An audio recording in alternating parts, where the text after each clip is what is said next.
This video will feature the darkest and most mysterious 4chan posts that I covered so far. I hope you enjoy this one, and don't forget to subscribe to the channel.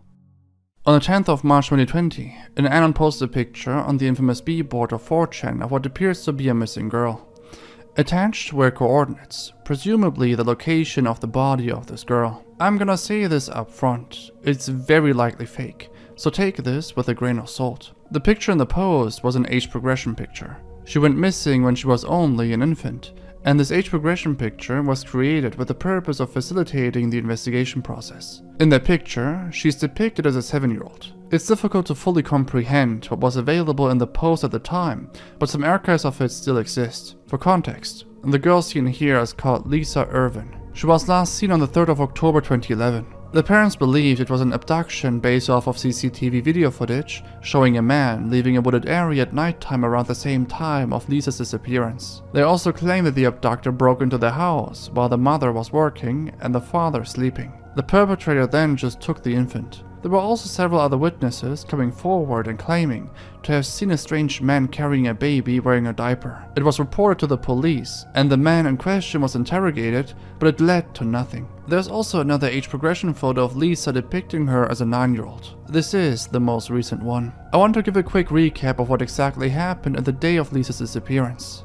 Jeremy Irvin called 911 to report his daughter missing. He returned home from work at 4 AM. On the 4th of October 2011, the front door was unlocked. Lisa was missing from her crib. The family reported her missing. 3 cell phones were also missing, and nothing else was taken from their home. Police issued an investigation and quickly released pictures of Lisa with her big blue eyes. Police even searched the neighbors' homes looking for Lisa. The investigation became the intense focus of national media. Information dripped out day by day. The missing cell phones were pinged close to the urban home and were accessed throughout the night. And burnt baby clothes were found inside a neighborhood dumpster. There was one main suspect, a guy named Johnny Tanko. He had a criminal record and worked in the neighborhood.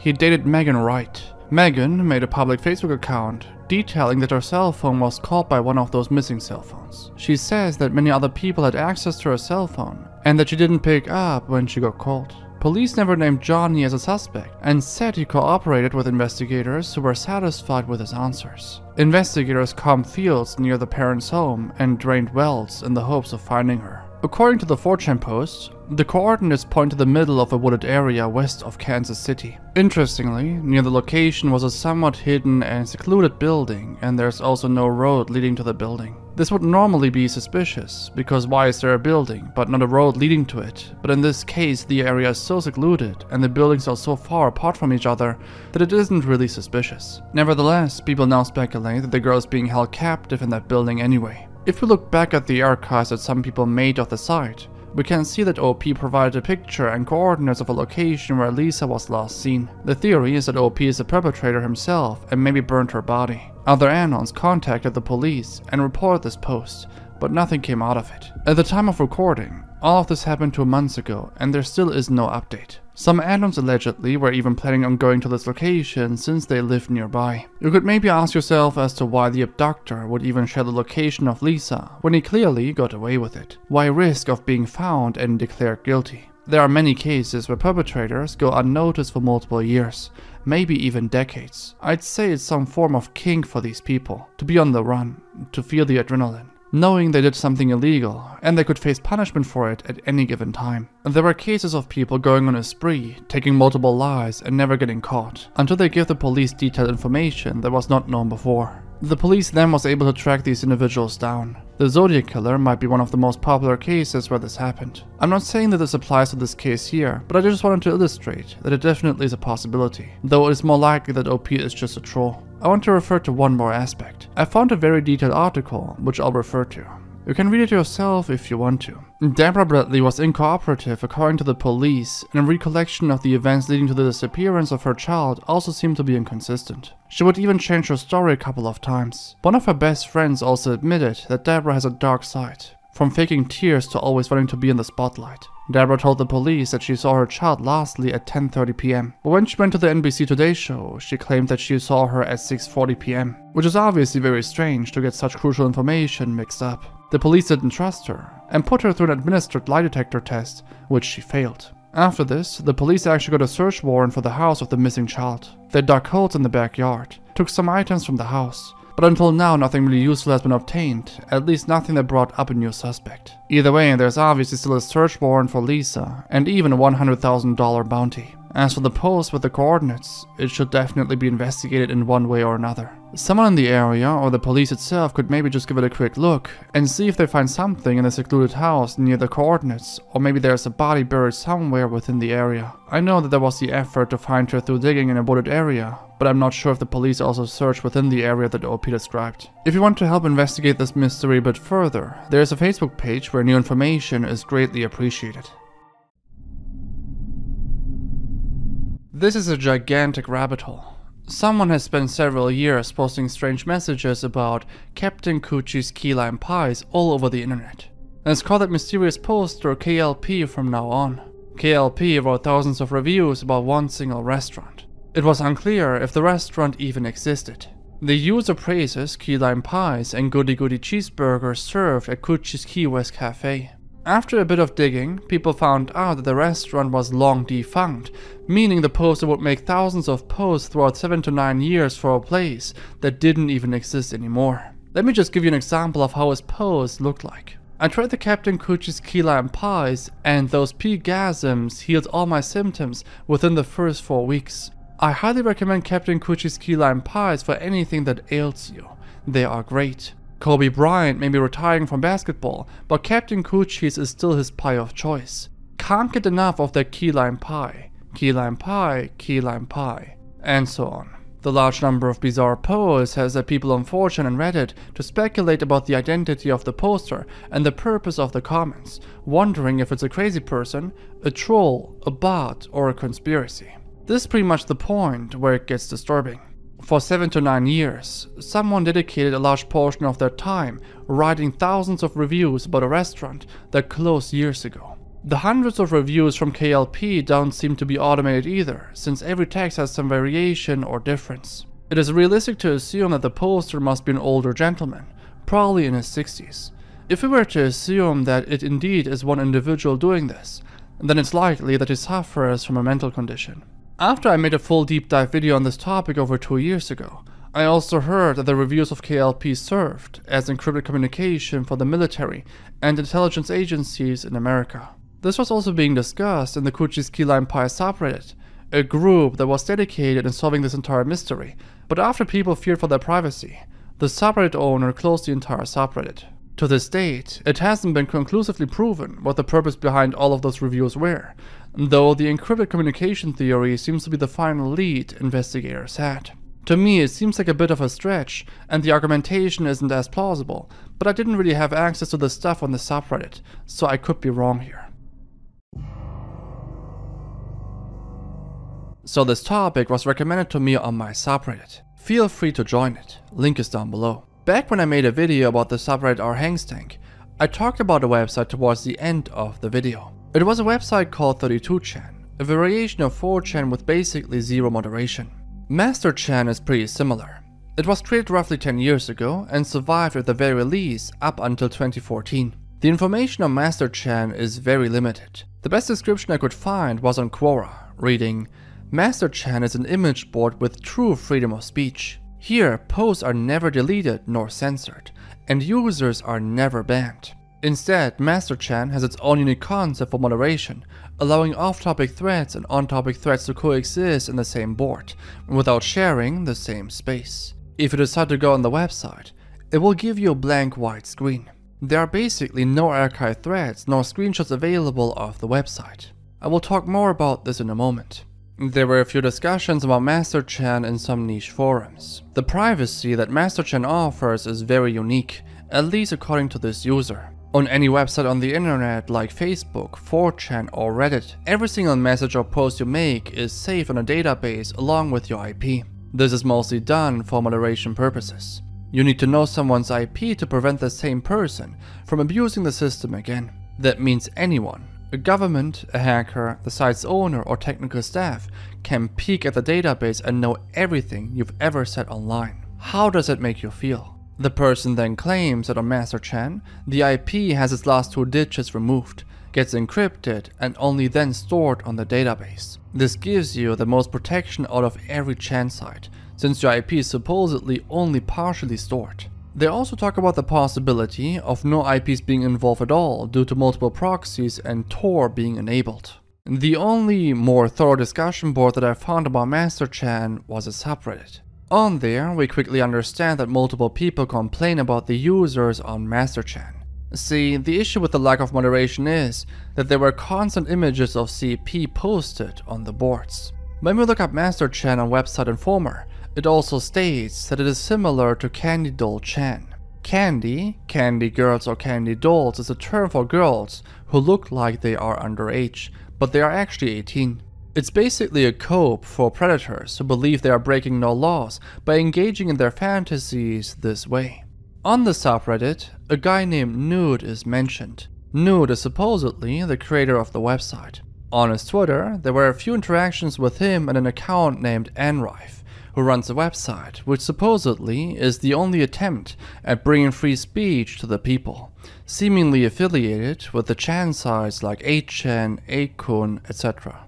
Due to the lack of moderation to enable more privacy and free speech, authorities quickly intervened and took the site down. As you can see here, the Dutch government forced the host of MasterChan to shut down the website. On Twitter, he says that there's an investigation going on. Ever since, the site has never been reinstated. Also, due to the police involvement, any archive of MasterChan has been completely wiped off the internet. You can't find anything through Google or Wayback. The MasterChan subreddit is also in a weird state, since the handle is just a bunch of gibberish, and while it consisted of over 250 members according to the description of the sub, there are only 4 members left. A lot of posts and replies on the sub are also from people who are banned.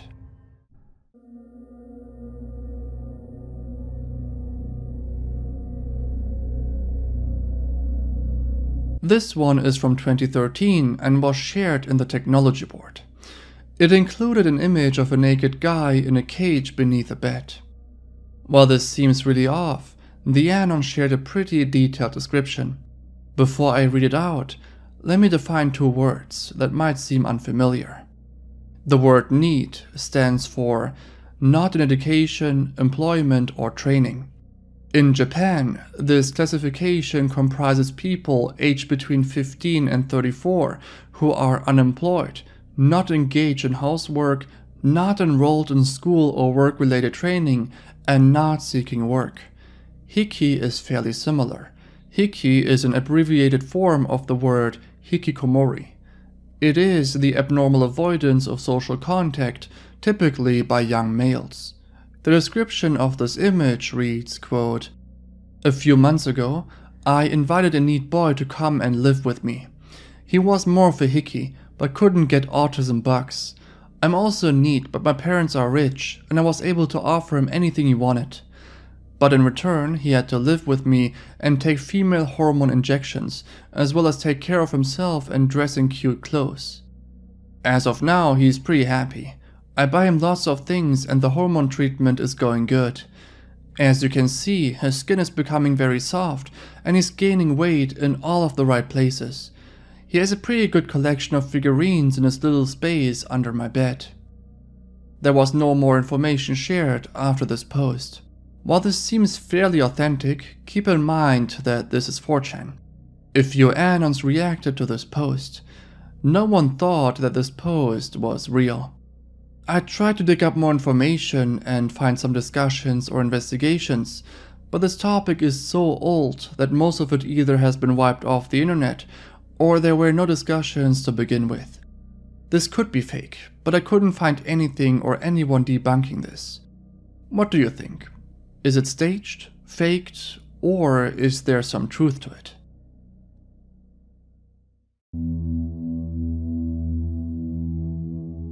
Welcome to House of Shai. This is one of the darkest topics I've ever covered. It has been investigated across X, B, and PO. My first video almost 2 years ago was just a quick introduction. Ever since, I collected a lot more information. There are a lot of extremely suggestive and inappropriate pictures on this and other websites which definitely can be considered borderline CP. I cannot and don't want to show any of these, not even censored. I don't recommend looking them up, but if you want to get an idea, a few of them can be found on Google Images. I also don't recommend going on these websites and clicking on the hyperlinks. Some of these are video files that will automatically be downloaded on your PC without any warning. The FBI was contacted a bunch of times over the course of nearly 3 years, but they never reacted. On 4chan, people were discussing a website named houseofshai.com and limatmoskids.com. The latter has been taken offline. Both were easily accessible through the ClearNet and contain graphic content. However, I want to note that while there is no confirmed hard CP on any of the websites, they are very suspicious. Just because they are wearing clothes doesn't make it less disgusting. They wear extremely revealing clothing, like bikinis or underwear, and are posing in very inappropriate positions. I wouldn't say it is illegal to look at it, but it definitely seems fishy. Going on houseofshai.com will show the following. At first glance, it's just a really ugly 90s site. But then, as you look closer, you notice the weird cryptic runes randomly spread around the website. Clicking on them will redirect you to some religious explanations about languages and numbers. It seems to be a language that the site's owner, Dr. Shai Li, or his family created. It's called Giant's alphabet, a language of runes. It's hard to decipher some of them. However, some runic symbols are pretty obvious, like this one, which translates into House of Shai. He also has different looking runes on other websites. It's unclear if they are important or even have a deeper meaning. I also want to state that the first impression everybody had was that the deeper you dig into this topic, the more likely it is to stumble across real CP. This topic has been investigated for multiple years now, and multiple people clicked on every link they saw on all of the websites. No one was able to find anything of that nature. This doesn't mean that there is none. It just means that it's not accessible through normal search. Back then, people shared files through Usenet. But what is Usenet? Usenet started as one of the earliest methods of sharing files between computers in the 80s. People realized you could share any type of file over this decentralized network by encoding them as binary files. It could be used completely anonymously, so it was extremely easy to use it for any illegal activity. There are some connections between Shai and Usenet. Whether the content that Shai was sharing was illegal remains inconclusive. I also want to clarify one more thing. I used to pronounce it as House of Z in my first video. After doing some more research on the topic, I realized that this seems to be incorrect. It's pronounced as Shai. The guy behind this website is called Dr. Shai Li. His first name is apparently not Chinese, but rather Mesopotamian according to himself. Further, Shai Li doesn't seem to be his real name. I think to this date, no one was able to fully identify this man, even though he supposedly has a company and numerous images of himself online.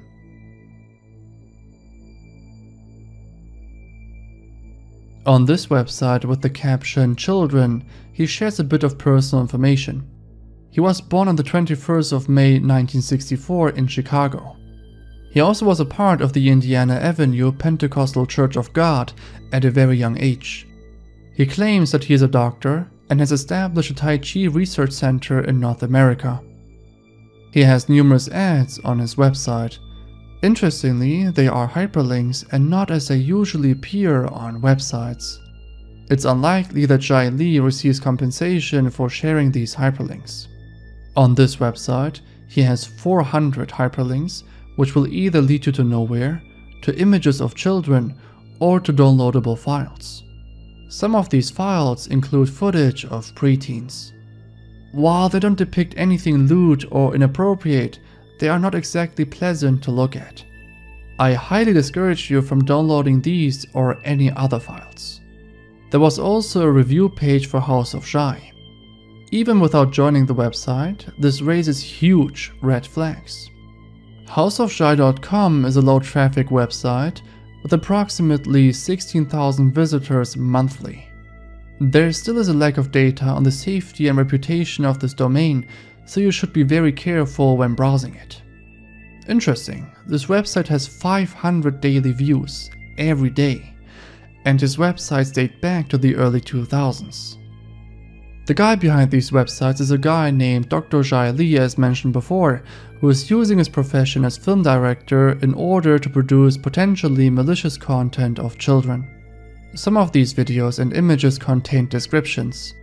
They are very descriptive, so it's very hard to give Shai the benefit of doubt. Let me read out one of them. It reads, "If a party really sucks, are you in or out? Barbie gets 9-inch nailed. Flashing her juicy tongue and cheeks small as faces pop, jaws drop, and holy muffins melt." Keep in mind that these are easily accessible by browsing on his websites and clicking on a few links.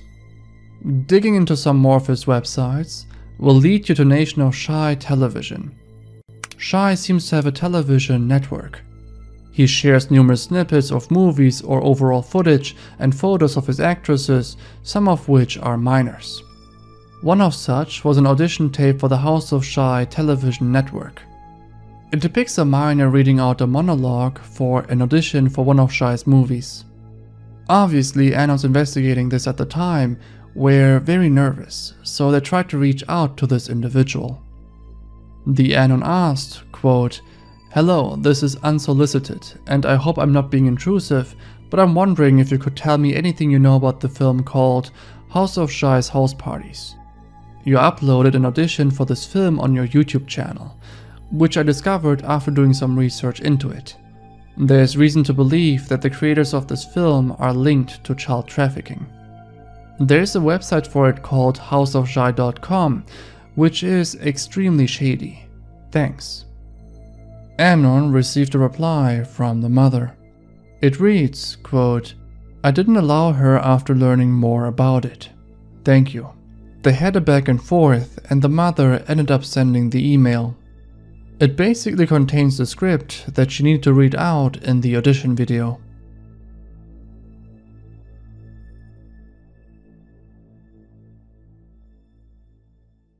After this conversation, the mother decided to update the description of the video. It reads, "Update. I've been getting many messages with regard to my knowledge of this movie. No, she did not engage in it. Yes, she is alive." One of Shai's movies is called House of Shai's House Parties. The company producing this film is called Rubber Doll Motion Pictures. Shai is also listed as the director, producer, and writer of this movie. They even have a $250,000 budget and claim that the movie has been in production ever since 2016, which doesn't seem to be true. This seems like a front. There are no crew members associated with this movie.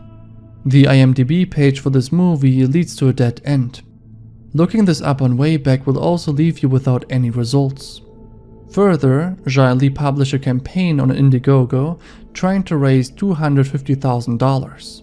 Now you may understand where the alleged $250,000 budget comes from.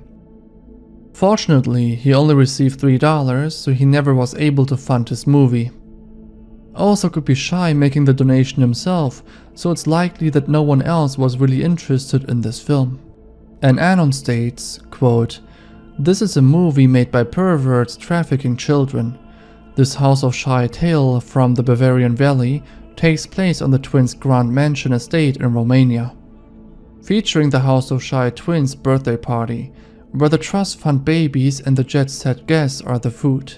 The twins Enya and Anya are adored by their family for being the most elegant, the most style-savvy, and the most frighteningly brutal members of the entire standing bloodline.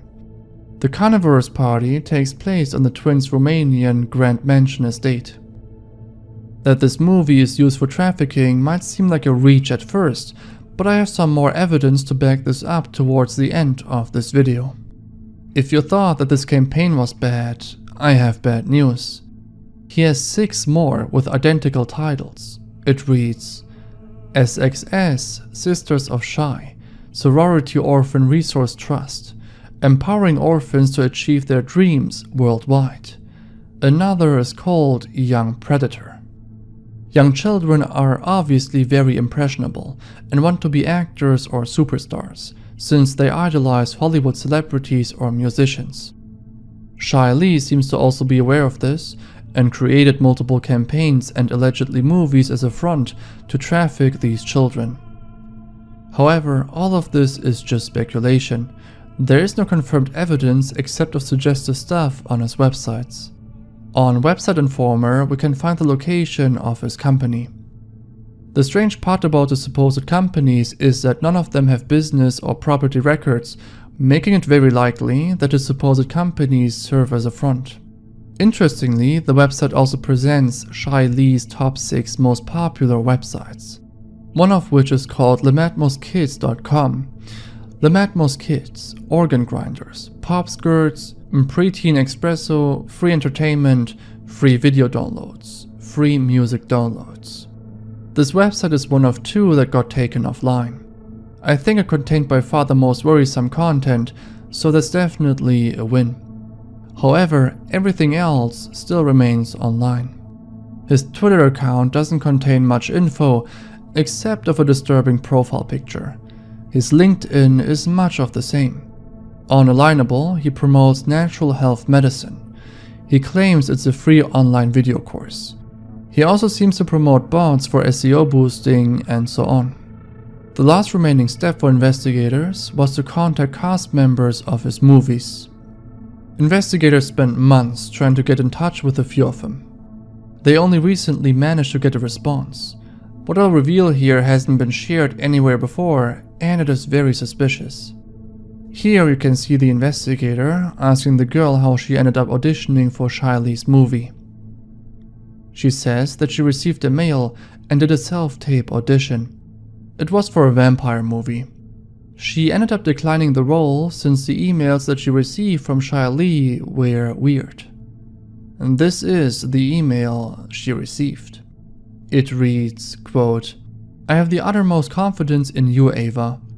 When I saw your submission photo, I thought, oh great, another Tory.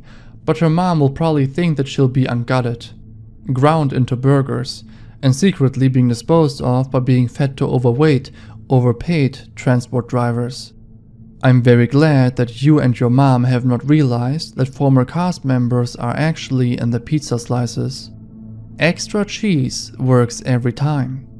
And please take a look at the cast of House of Shai's House Parties the movie. Go Ava go. Much love to you, Shai." I'll let you decide what you make with this information. I don't have much more to add to this video. There are obviously more things on the websites, but these were the main and most important aspects. My goal with this video is to spread awareness, so maybe we can get all of his websites taken offline. Like I mentioned prior, houseofshai.com has 500 average visitors daily. You can probably imagine what type of individuals visit that website regularly.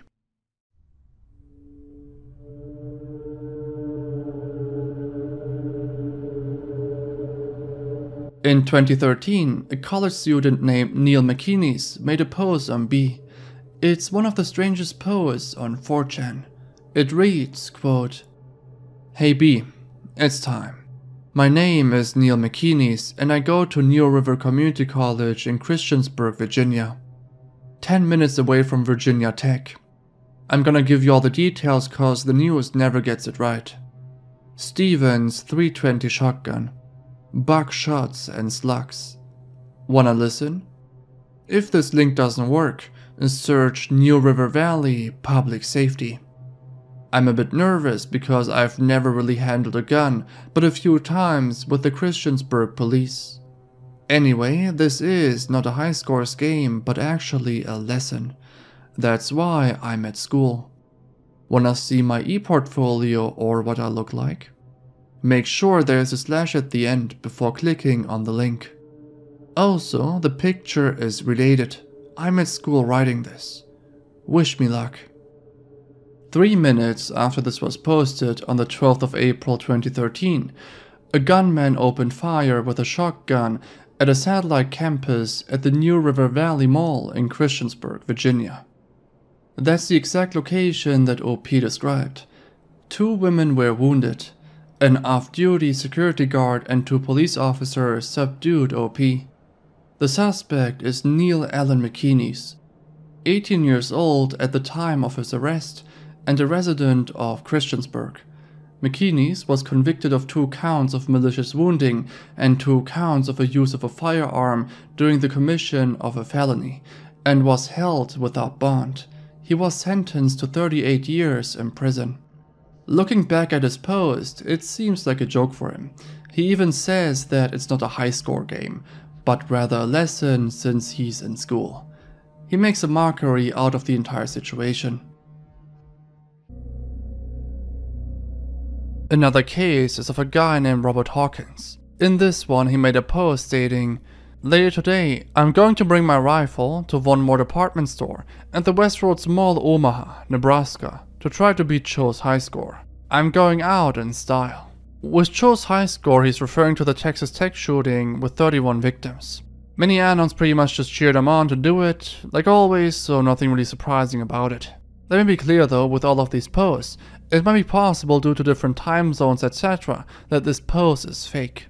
This goes for pretty much everything in this video, where the time is crucial. In this case, the post was made 1 hour before the incident, so it could be real or it was somehow tampered with. So as for what happened, an hour after this post, Robert Hawkins went to a mall and took the lives of 9 people, including himself.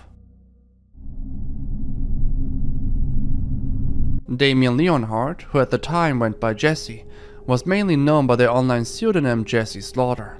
Jesse posted videos online from the age of 10, discussing their music tastes, fashion and drama from the local party scene. Jesse first gained 4chan users' attention with a video they uploaded in 2010, discussing their connection with Blood on the Dance Floor's lead singer, Davey Vanity, real name Jesus David Torres. Davey at the time was 27, and rumors were circulating on MySpace and online gossip website Sticky Drama that he was engaging in an intimate relationship with an 11-year-old Jesse. In Jesse's video, they responded angrily to the accusations of Davey's relationship with them being non-consensual due to their age, causing them to repeatedly cuss out and threaten their haters. To all you f***ing haters, okay? Guess what? I'm happy with my life, okay? And if you can't, realize that and stop hating, then you know what? I'll pop a Glock in your mouth and make a brain slushy. Many 4chan users disputed Jesse's claim that they were in a relationship with the singer at all, either due to the illegality or their own hard judgments towards Jesse. 4chan users leaked Jesse's real name, home address and phone number to the website, leading to their home being harassed with phone calls of trolling and threats. The video that really launched the harassment against Jesse was a viral video titled "You Done Goofed Up," in which their father appears and angrily addresses the 4chan trolls, creating the "consequences will never be the same, you have been reported to the cyber police," and "You done goofed" memes.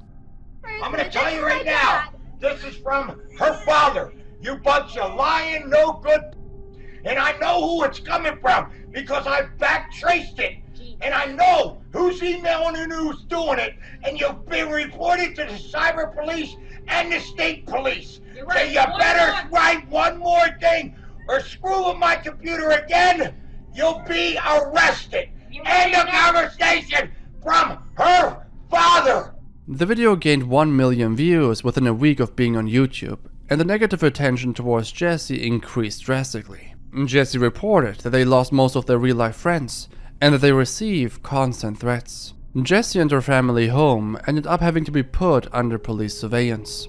In early 2011, Jesse's father punched them during an argument, leaving them with bloody and swollen lips. This led to his arrest for his abuse against them, and he subsequently passed away due to a heart attack while in police custody. After years of being accused of CA, Davey Vanity finally faced an FBI investigation in 2020, with Jesse, now Damian, among a group of people who spoke out against Davey's consistent harassment and manipulation of girls as young as 10, with 10 being Damian's age when the abuse began. You may know her as Jesse Slaughter from her days on the internet. Her real name is Damian Leonhardt, and she joins us now on Have a Seat with Chris Hansen. Damie, thank you so much for being here tonight. Thank you for being brave. I need to tell you that the comments on YouTube tonight are so incredibly supportive. 10 years after Damien became a viral meme and a subject for trolls to accuse him of lying about being in an intimate relationship with Davey, the truth is finally able to come out and be heard.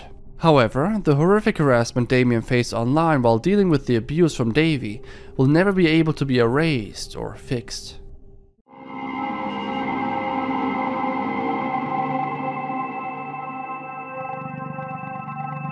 This is a very interesting one since it's very mysterious and remains unsolved to this date. In 2015, OP started a very disturbing quote-unquote game. He states that he took the lives of multiple women for pleasure. If Anons managed to correctly guess the names of his victims, he'll post an image of him. He gave a restriction beforehand, 10 names per post, any more than that and it will be ignored. If Anons guess all of the names, he will provide the location of a dumped body in 1999. To show that he's serious, he attached an image. Anons obviously played along, trying to guess a correct name. Someone did, so OP provided, sharing an image containing a female. Interestingly, he even had a piece of paper with a timestamp behind the images to confirm that he indeed is the person that made the images. Additionally, a reverse image search was done with the initial image of OP. A few Anons claim that the woman shown in the images is Shauna Maynard. In 1998, her body was found in a roadway. She was 17 at the time of the occurrence. However, this was debunked by police. While the police did not elaborate, the Las Vegas police told Action News that it appears to be a hoax and is not valid. The lieutenant also said, quote, "The family suddenly gets thrust back into the mix of these type of terrible emotions. They may, start relieving the trauma of this, and it's just really a horrible thing to do." It shows that someone really doesn't have any type of conscience whatsoever.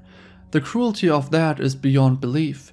I mean, if you think about how the woman's family has been suffering for all of these years. Further, the images that OP shared definitely were made for private reasons, since they did not resemble crime scene situations. It was very likely that OP is the one that took their lives. Anons didn't really hesitate and called the FBI and shared the conversation. Hello, I don't know if I was confused. I don't know if I pressed 1, 2, or 3. Anyway, I have information regarding an individual who was killed a long time ago named Shauna Maynard.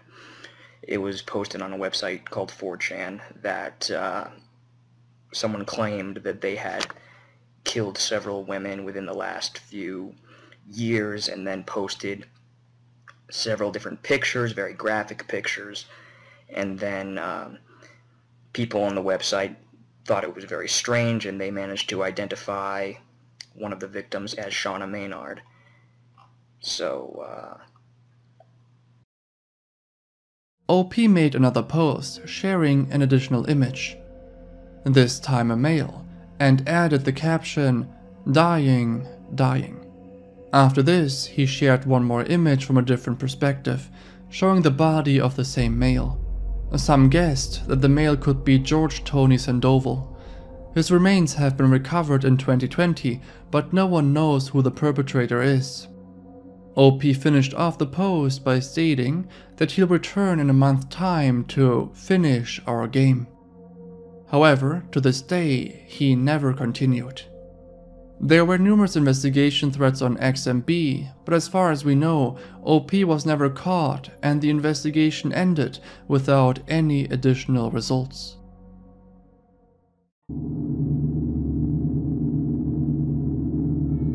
It goes without saying that I don't condone or support anything in this video. The following is an educational and informative coverage. I want to give credit to this post here for summarizing some of the information. I'll be referring to this post and the comments from others under this post in the following. Also, fair warning, this is by far the darkest topic on 4chan. I haven't seen anything that even comes close. Around 2014, images began circulating around the web, showing a masked man playing and messing with the bodies of stillborn or miscarried fetuses. Some were also alive.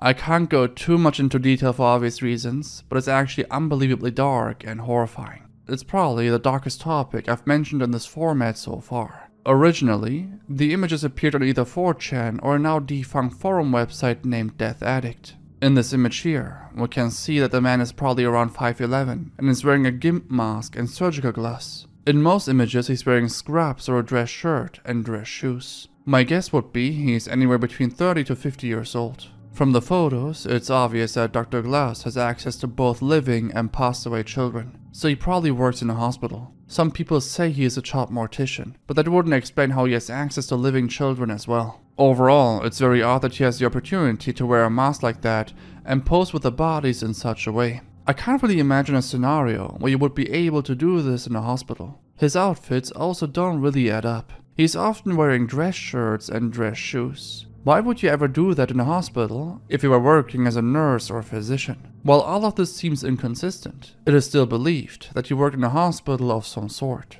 In order to track down its location, people start to analyze objects within the images. Apparently, there are blankets which are unique to Florida, but there's information from others that Dr. Glass is actually in Los Angeles. The name badge allegedly gives away hospital location in LA. More to that shortly. Anons also uploaded pictures of the hospital's floor plans and the basement floor plan, and they resemble the pictures that were uploaded from Dr. Glass. Also, if you look at the images, they seem to be from different locations. OP claims that there are 3 different locations: the hospital, morgue, and an office. I'm honestly not sure yet what I'll show in the video, but I'd also say that there are at the very least 2 different locations visible in the images provided. And the office that OP mentions could also be Dr. Glass' home. There's an image where he holds up a tray and there are literally 3 brains on it. There is a name tag in one of the images, which is barely visible. It allegedly says Advin Valiance. OP claims that this must have been photoshopped or altered, because why would Dr. Glass go through the struggle of clearly hiding his identity and not taking off his name badge? He most likely had to leave it on and just photoshopped it later. Or he just exchanged his name badge with a fake one.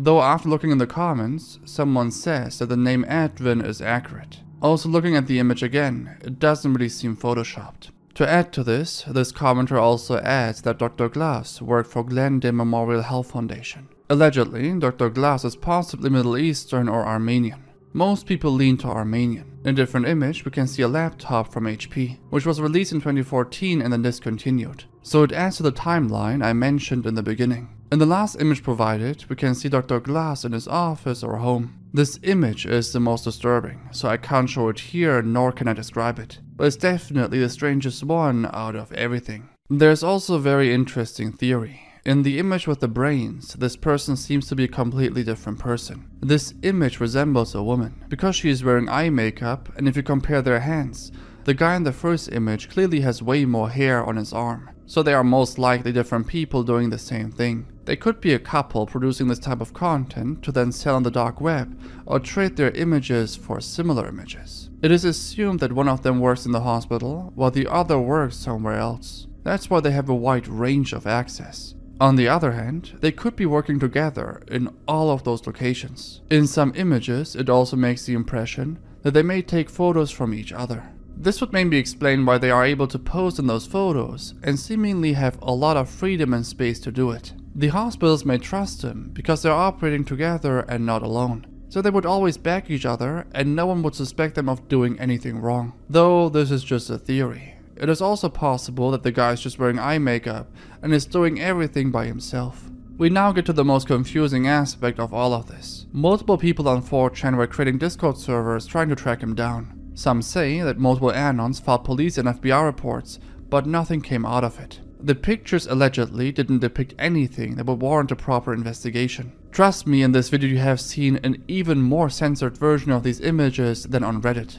It's so much worse than what I showed. The uncensored versions are also all available on archive 4chan threads, and the FBI just doesn't care. Honestly, there is so much more info out there and so many other theories and possibilities, but as long as the FBI isn't convinced, I honestly have no idea what one can do. Whoever Dr. Glass is, he probably continues to this date, and there's nothing that we can do about it.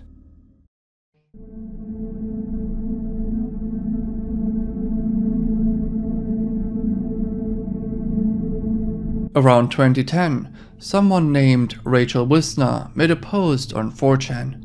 In this post, she asked Anons to buy her pizza. In return, she would post nudes of herself. The Anons delivered. They bought her what she desired. However, Rachel didn't provide. Instead, she uploaded an image of herself holding up a piece of paper. Written was, "I lied, not giving you tits. Now GTFO." She then moved to Facebook, praising herself how she managed to troll 4chan. Expectedly, 4chan wasn't amused. Around 15 to 20 minutes later, someone posted this. It's a complete dox. Her name, her address, job, friends, and family. All of this info was now in the hands of Anons. I think that's probably one of the most terrifying things ever. On Facebook, Rachel shared that she wants to fly to Africa. On the day of her flight, Anons called in, reporting an alleged bomb threat. They claimed that Rachel was the perpetrator. After this, they threatened Rachel with additional blackmailing, which forced Rachel to give the Anons what they desired. She posted a picture of herself online, which also wasn't the smartest idea. Some Anons immediately sent the image to her father. In the end, her reputation was completely ruined, but there is a lack of further information. I guess after a while she managed to move on.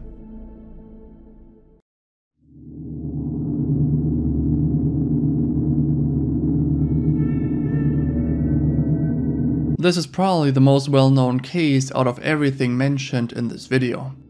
In 2014, a user shared an image of a body with the following caption.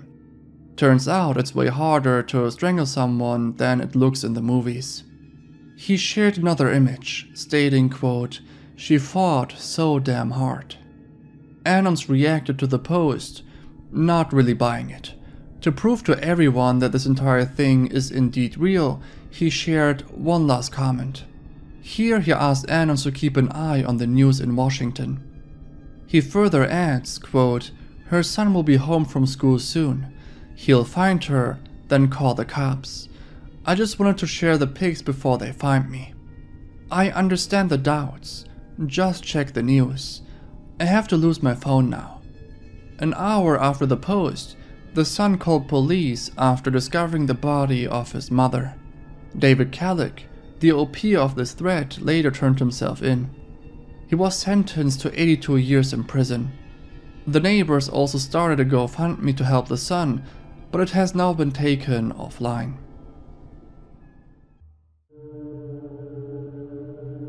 For this one, the R9K board is pretty interesting. R9K was initially a board where users were not allowed to make reposts. Every post on the board needed to be unique. Attempting to make reposts would result in a temporary ban, which would increase with each offense. The initial intention of this board was obviously quickly dismissed. For some reason, the board grew into a community of needs and hikikomoris, where Anons share real or fictional stories about mostly their own insecurities and their unhappy lives. A hikikomori is a socially defunct person, oftentimes caused through a mental disorder. A need, on the other hand, stands for not an education or training.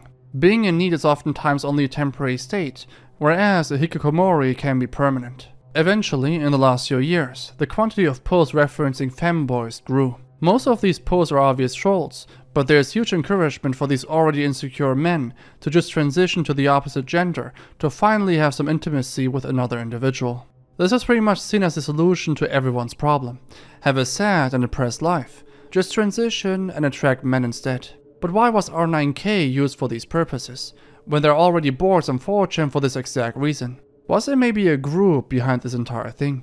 Around 2019, people found allegedly proof of the femboy movement being a coordinated effort by a group of people who wanted to disrupt the R9K board. There is a short article titled Reiko's Trap Harem, which goes more into detail. Reiko's Trap Harem, or harem, refers to a controversy surrounding allegations that an R9K poster on 4chan associated with the Discord handle Reiko3333 convinced various young men to take hormone therapy pills and become traps. According to the allegations, Reiko forced several R9K users into his harem by persuading them to share nude pictures of themselves after they had taken the hormone therapy pills to prove they were taking the drug. These were subsequently used to dox and blackmail the victims, although this was never confirmed. There were numerous Discord messages shared, where this Reiko person would say stuff like, "I won't rest until every sissy boy on R9K had started HRT, or at the very least, cross-dressing." There was another screenshot, where Reiko shared numerous threats that were supposedly created by himself to further push his beliefs on other anons. He also shared this message here. "My ultimate fantasy is kidnapping a cute boy and locking him up in my basement. I'll let him consume nothing but Soylent, estrogen, and milk. Every day when I catch him about to sleep in bed, I'll enter his room, manhandle him into a chair, restrain him, and put him in front of a monitor that is showing terabytes of trap and sissy hypno videos." Finally, an anon made this post. "Join Trap Discord group. They asked me for a picture of me dressed up in order to join. It's like a cult. Everyone worships Reiko. Turns out they have doxed me and have all my info. They are blackmailing me with the pic, saying that if I don't take HRT, they'll mail it to my family and friends. They've done this to numerous other people." There were some screenshots to supposedly prove the claims the anon made here. "If I don't have any other picture of your thighs by the end of the hour, I'll be messaging your mom about our little secret." Let me be clear though, there is zero evidence of Reiko actually forcing anyone to do anything. There's also zero evidence of blackmailing.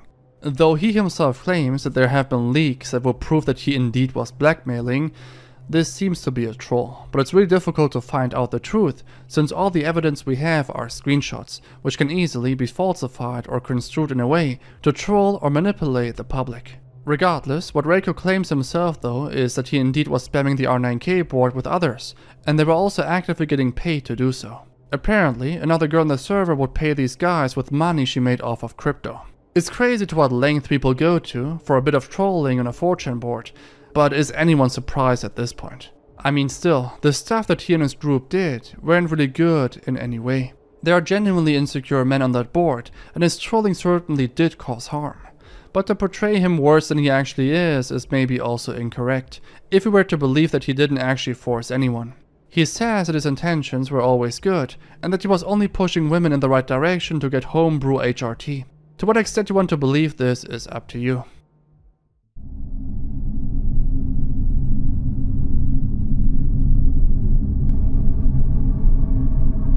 This is a pretty strange and fairly recent case. While I won't refer to a specific 4chan post regarding this topic, it still is strongly connected to 4chan and groups of people that frequent 4chan. In 2019, a 19-year-old girl named Bianca Devins was frequenting some 4chan boards like SOC or FA and was also using Discord to connect with people. She met a guy there named Brandon Clark. Brandon tried to get into a relationship with Bianca, but she refused and basically friend-zoned him. However, that didn't stop Brandon. He was constantly stalking her on social media. People called him an Insel, or rather an orbit. The term orbit or orbiting could be unfamiliar, so here's an explanation on Urban Dictionary. Quote, "When someone who won't speak to you otherwise still watches every snap on your story, IG, and or likes your posts. Usually someone who has ghosted you, but not always. Basically, they are lingering in your life despite refusing to be an active part in it in any other capacity." This doesn't fully apply to Brandon, since he also was a part of her life, but he definitely was an extremely obsessive cyber stalker. Anyway, Brandon and Bianca decided to meet up at a concert. There, they met another guy named Alex. Bianca was making out with Alex, which Brandon definitely didn't like seeing. So, he decided to grab his knife and stab her in the throat multiple times. She was nearly decapitated. He filmed everything and made a few stories on Instagram and decided to share images on Discord. The caption reads, quote, Sorry fuckers, you are gonna have to find somebody else to orbit.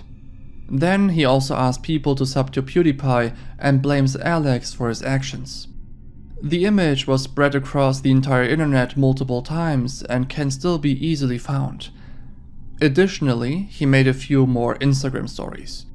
Here he's in his car and the caption says, "Here comes hell. It's redemption, right?" Later, he called the police on himself. He tried ending himself but failed and consequently was sentenced to 25 years in prison. While this case is very tragic, there are a bunch of people to this day that make fun of Bianca. On her Instagram, for instance, someone writes, quote, "Missing that bomb-ass head you gave me." Or this one, "Does anyone want the pictures?" There were a bunch of comments like these. If I were to guess, I'd say it's mostly frustrated men, specifically from the Insel community, that are typing these comments. Brandon is even seen as a hero in the Insel community. They argue that Bianca was a horrible person, playing with everyone's feelings. People share chat logs to convince others that she deserved it. Bianca's mother, on the other hand, claims that a person was impersonating Bianca to fake screenshots. After this, she received messages and images of her daughter. One reads, quote, "She got what was coming to her. At least I got some enjoyment out of the end of her worthless existence."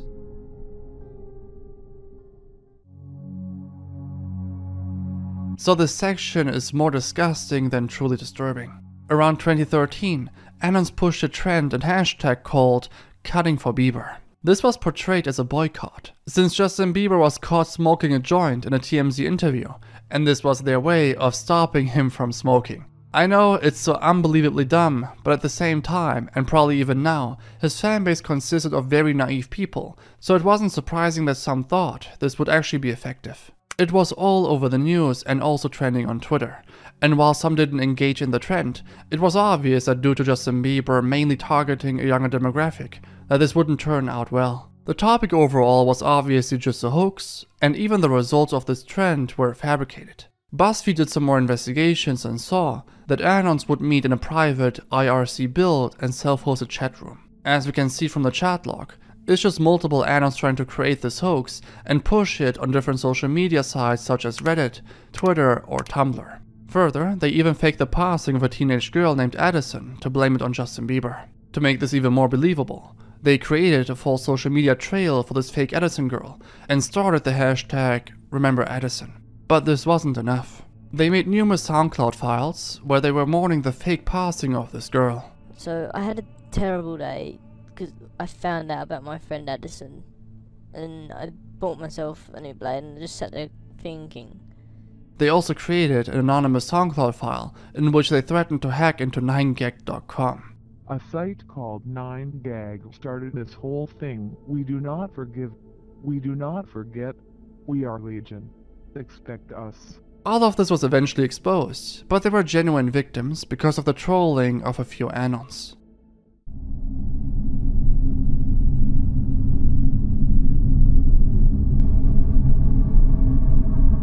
This is another very old topic. On the 25th of August 2009, OP posted an image of a grenade asking the following. "It seems kinda old, but looks okay to me. What would B do with it?" While this post seemed real, a few people put OP to the test. They asked him to show the bottom of it, which he did. Then he lit it on fire, confirming that it indeed was the real deal. He then was considering to toss it in the toilet. An hour later, it happened. Oscar Lopez Ortega, 17 years old, was found dead after an explosion was reported inside his home. Police units reached the scene at 8:45 p.m. The home is located in Zone 2, Modern Neighborhood, near Carmen Hill. However, the news article shown here is not really searchable. Multiple people tried to look this up, but no one found anything. Some speculate that this could have been fabricated. However, the backlogged news on the website seemed to taper off at September 2009, so the article could have existed, but may have vanished over time. The time frames line up, so it could have happened. Or this entire thing is a hoax. I guess we'll never know for certain.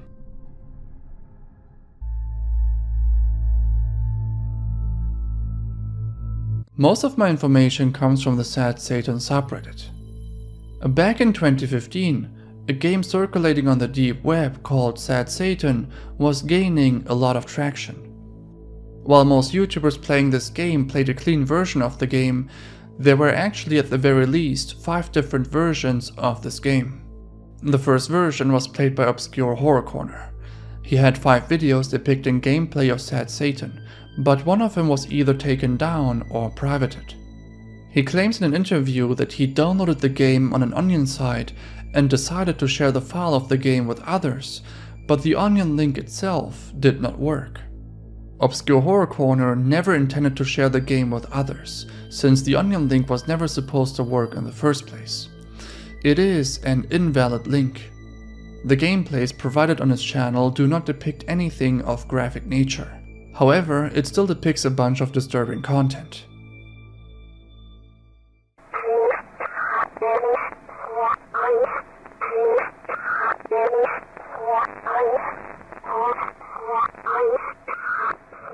The sound you just heard is a baby chanting in reverse. Allegedly, it was used to transmit encrypted messages to military or spies outside of their own country as a form of communication. The gameplay also frequently shows random images. Some depict malicious individuals such as Tsutomu Miyazaki. If you have never heard of this guy, I recommend looking it up since it adds an additional dark layer to this topic. Similar individuals would be shown throughout the gameplay. While the gameplay is fairly restricted with you walking around through hallways and nothing really happening, there is one NPC that can be found within the game. If you come too close to the girl, she'll begin to scream.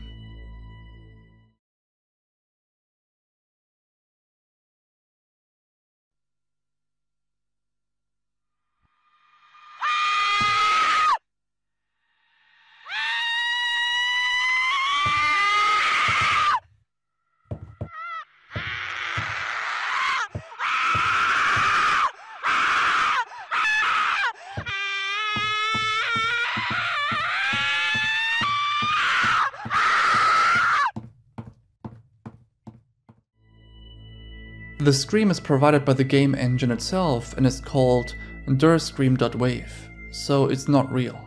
The second version of Sad Satan is a clone version of the game. Most people refer to this version when they talk about the original Sad Satan game. A person that goes by ZK made a 4chan post stating that the version that Obscure Horror Corner showed in his videos is incorrect. In the same post, he provided a download link to the allegedly real game. The file was filled with viruses, but it also contained the game. This time, the imagery shown while walking around was different. This version depicts CP and not safe for work imagery. As far as I'm aware, Some Ordinary Gamers is the only one on YouTube that uploaded gameplay from this version of the game. Dude, that's really fucking weird. Fuck.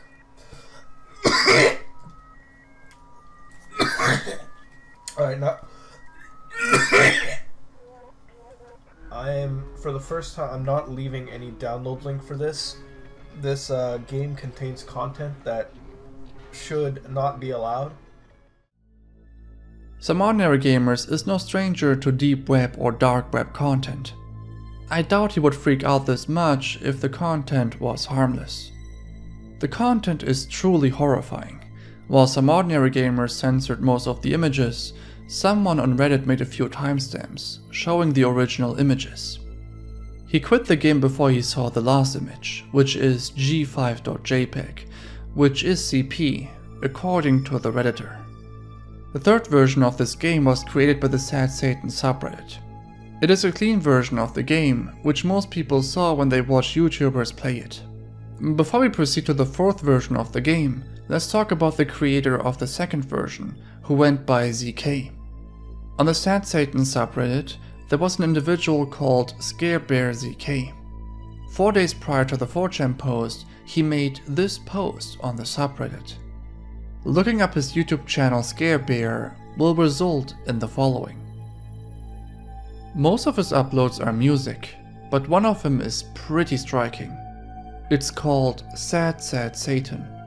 In the comment section he talks about a game. The link that is being shared here is actually the 4th version of Sad Satan.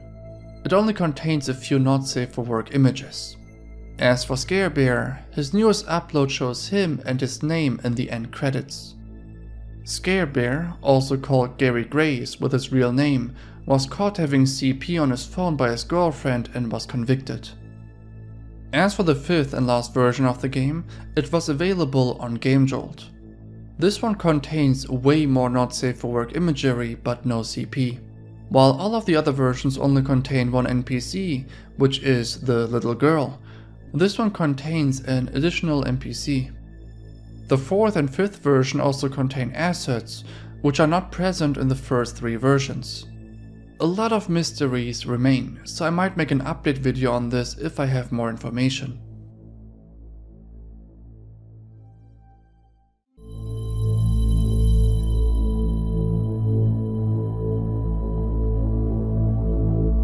In the beginning of June 2013, a guy named UTV was very active on the sports board on 4chan. His real name is Phil. He was really into football according to his posts. However, there was one more person that had an unhealthy obsession with UTV. Their real name remains unknown, but Anons call him the Archiver. You'll understand soon enough why. Sooner or later, UTV realized that this anonymous user was pretty odd. He called him obsessed and claims that he just wants attention. The Archiver had a few interactions with UTV which lasted several months. His last interaction was posted on TRB. It reads, quote, "I've been with UTV for 255 threads.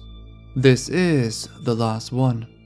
My parents have discovered my UTV works, and they have insisted I remove everything of the type from my computer and be done with it. They'll be monitoring my activities now to make sure I cannot do it anymore. They've given me a day to remove everything, and this is my final message.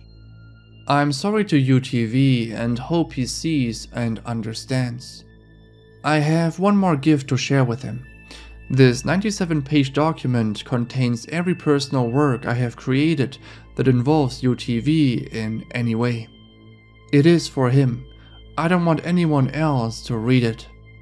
However, I cannot stop you from doing so. These 255 threads have each been amazing, and I'll never forget them. Goodbye." And he wasn't lying. He literally created a 97-page PDF obsessing over a random guy on 4chan. No joke. Initially, I was convinced that this is a troll, but after taking a second look, I'm unsure. It's so elaborate and sophisticated that one has a hard time believing that this was created with the intent to troll someone. Let me go through the main parts of the PDF. On the first page, he explains his intentions. It reads, quote, "Why am I doing this? Because UTV is my passion, my hobby, and my social life. I love him, and I love archiving his posts. Nothing can top the feel, the incredible happiness which I get when I see him post. That feeling of sliding a post of his into the collage when it fits perfectly. It's like playing Tetris, but instead of blocks, I have funny, intelligent, wisdom-filled, and witty posts. Writing about him will only feed my appetite for UTV. Archiving his posts isn't enough. They are my bread and my butter, but this is the salt and pepper on the sandwich that spices it up." On the later pages, he shares his poems and song parodies for UTV. There are actually so many pages where he either writes a song, a poem, or a short story about UTV. It's just insane. He also shared funeral plans when UTV passes away, even creating a funeral layout. On this page, he shares his plans for moving in with UTV, yet again creating a layout, this time of their apartment. Since the archiver cannot actually get in contact with UTV in real life, he decides to create various techniques to make himself feel closer to him. He labels certain food in his house which belongs to UTV. He wants to invent a doormat with posts of UTV's haters, so he can wipe his feet on him when he exits his home. And further, he wants to invent a belt with UTV posts. The reasoning for that is that whenever he leaves his house, he may miss UTV too much, and the post may make him miss him less. He also considers going around and handing homeless people UTV posts that include positive messages. His intention is that they could receive some joy by reading a UTV post. It's honestly so absurd that it's almost funny, not gonna lie. He also made numerous YouTube videos about UTV. The videos aren't available anymore, but in one of the archive 4chan threads, one add-on mentions that he actually broke into UTV's house, but no idea if it's true. He decided to create a ransom note by using words that UTV himself used. Under the note, he described what he would do with UTV when he decides to kidnap him. Quote, "I would keep him in my bathroom. This way he would be hidden and unable to make much noise. He would also be able to see my naked body without feeling creeped out, or like I am trying to make sexual advances on him. I wouldn't be making any advances, but seeing my naked body would be good for him to get to know who I am. I'd likely feed him meat and sandwiches and joke about it being annoyed cat food or simulated skunk meat, because this would calm him down and make him feel at ease. Of course, I'd be bluffing and would never allow any harm to come to my dearest treasure." In the last few pages, he literally timestamped every single interaction he had with UTV. He did this for every single day. While most of the PDF is extremely bizarre and disturbing, this one, for instance, was pretty funny. I don't know, it was just unexpected. Here he says, quote, "The following are UTV's responses to my posts within Football Manager threads. I don't respond directly to him often, as I prefer to watch from afar, as I do in my personal life, and I don't want him feeling he has to impress me. However, sometimes it is impossible to resist speaking to him. He is a naked woman, and I must have a peek. As you can see, his responses to me are generally good-natured banter with humorous intention that show the sweet, tender relationship that we share together, the height of which was the 100th anniversary we celebrated as a coupling." He then proceeds to show his interactions with UTV. And yeah, he calls it generally good-natured banter, which honestly made me laugh when I saw the interactions. It seems like a troll, but the rest of the PDF is just completely disturbing. It's so elaborate, sophisticated, and just plain insane that it must be real.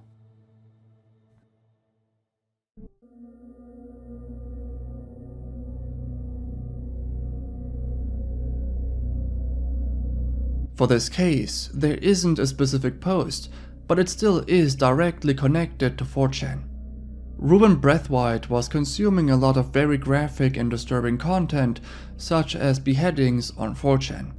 He was fascinated by the content, which led to him being desensitized.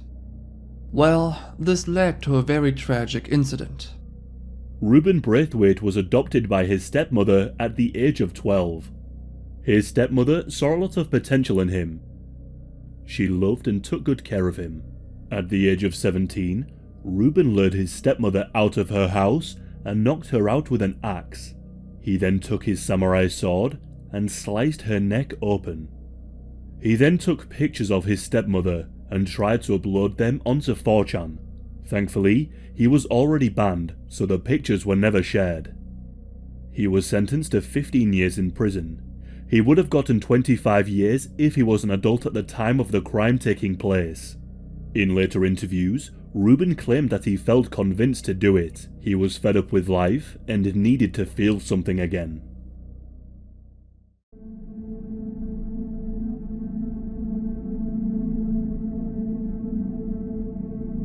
On the 23rd of November 2007, an 18-year-old girl by the name of Emily Sander was reported missing in her hometown of Olathe, Kansas. 6 days later, her dead body was found 50 miles away from El Dorado. Investigators refused to give any details to the media on how her body was found or the condition of the body. Emily Sander's death at the time led to significant immediate attention. In fact, she was an internet adult model under the name Zoe Zane and hosted a website to increase her popularity. However, one crucial piece of evidence seemed to be missing. How had the investigators found the body? The answer seemed to lie at one of the most popular boards of 4chan, the random board. In 2007, someone created a post on 4chan posting a picture of Emily Sanders. He further added the quote, "If anyone can correctly guess their own post number, I'll tell you where she's buried." As usual, Anons played along, probably thinking that it was some kind of troll. After 9 minutes, somebody actually managed to guess their own post number. The OP delivered on their promise, sharing a few coordinates. The location led 50 miles outside of El Dorado in Kansas. His post was posted on a Thursday at 1 PM. After 1 hour and 20 minutes, investigators found the body of the missing college student Emily Sanders. Everything lines up. The coordinates match with the location of the body of the victim according to a news article. The body was also found after the OP made his post. So the OP was not creating a post after the news coverage. The FBI managed to identify the person who had posted the picture. The perpetrator is Israel Miles. He was arrested in Mexico 3 years later in 2010. He was sentenced to life in prison without the possibility of parole. In normal circumstances, he would have received the death penalty due to the extremely gruesome nature of this case. But Mexico requires that authorities submit the most serious charges that the suspect could face, and will not allow extradition to the United States for someone who could face the death penalty. So this one is actually a 4chan classic, probably familiar to some of you. A user bought a Wii U in 2013 and was convinced that it was broken.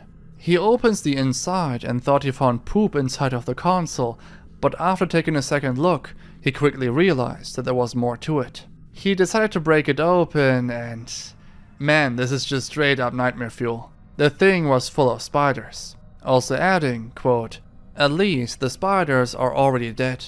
Whatever happened, it's an egg opened too soon, or an egg that never managed to open. The spiders must have devoured each other to stay alive, and eventually grew to max capacity and truly died. The size shows they're adults, but the color shows they literally have no plating or skin. The spiders lived lives like we did, in the dark. People thought that this is it. A bunch of dead spiders, nothing too interesting going on, but then came another image. This time of a spider that was alive. An anon did a quick Google search and asked the following. I googled it for you, OP. That's a dirt dauber nest. The spiders are paralyzed inside of it. If they're not dead by now, and they're actually fresh catches, they are gonna be waking up soon. He also speculated about the spider that is alive. Quote, "The spider kind of looks like a brown recluse. If you let it sting you, your arm is gonna start rotting while you're alive." And then you obviously had another guy that was trying to make this topic even bigger. Guys. If OP had this in his Wii U, then it can't be just one of them. What if an employee put one of these in everybody's Wii U at the store OP goes to? Nobody knows where on earth OP lives, but you could be living right next to him and buying a Wii U from the same store he goes to. Just imagine it. You could be buying a Wii U with one of the same things OP has.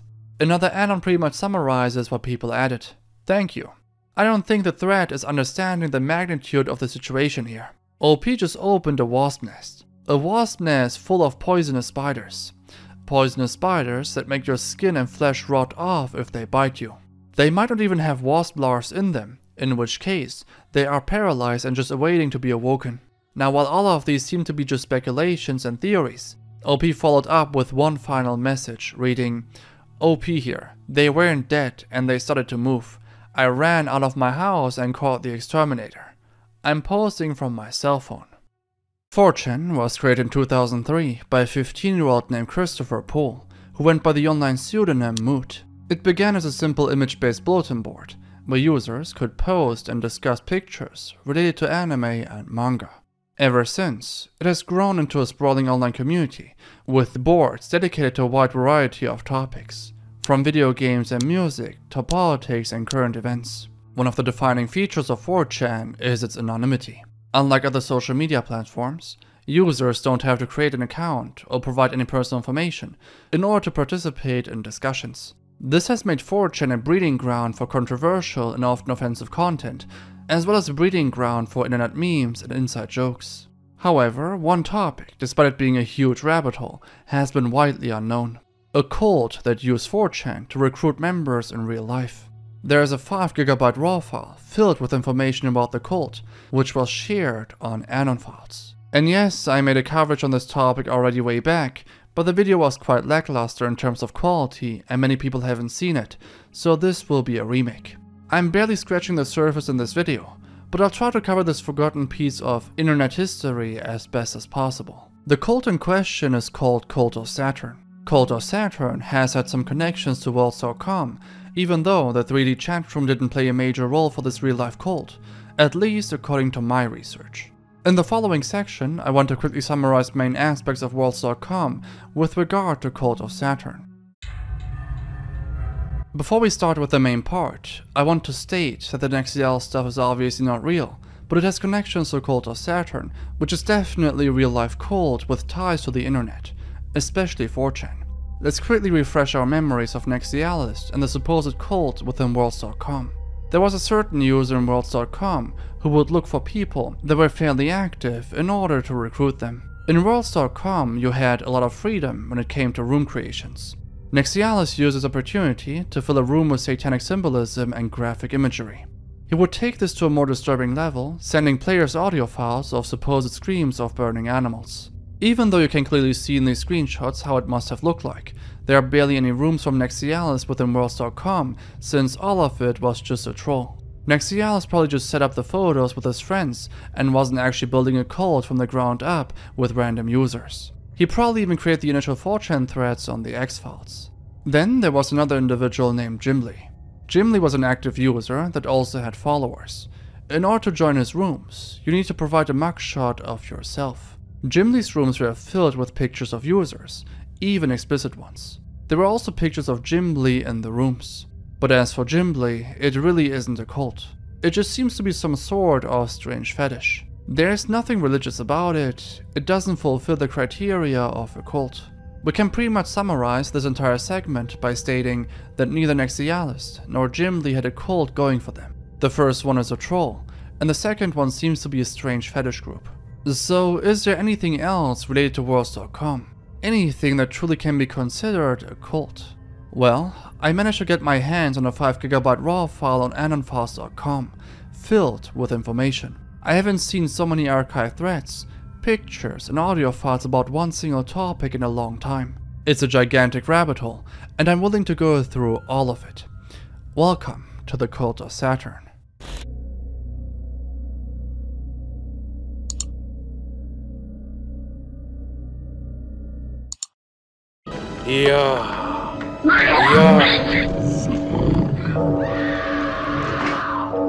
It is later than you think.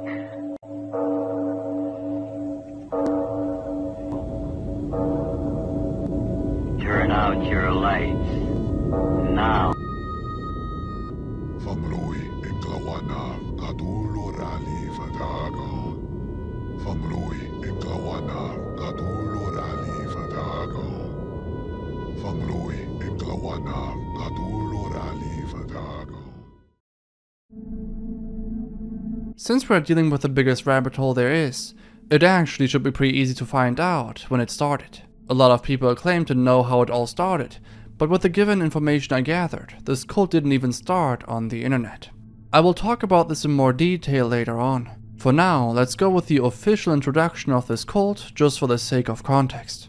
In the countless files of the raw file, I found a text file with a couple of links. One of them leads to hub pages, where an author named Tara claims to have been a part of the cult from the very beginning. She decided to share experiences over the course of a couple of years, and another individual named Richard provided the necessary research to write a coherent timeline of the events that happened. Clicking on the first provided image, we can read Tara's experience with the cult. I want to read out this one, but I will summarize the majority of posts to come, so it doesn't get tedious.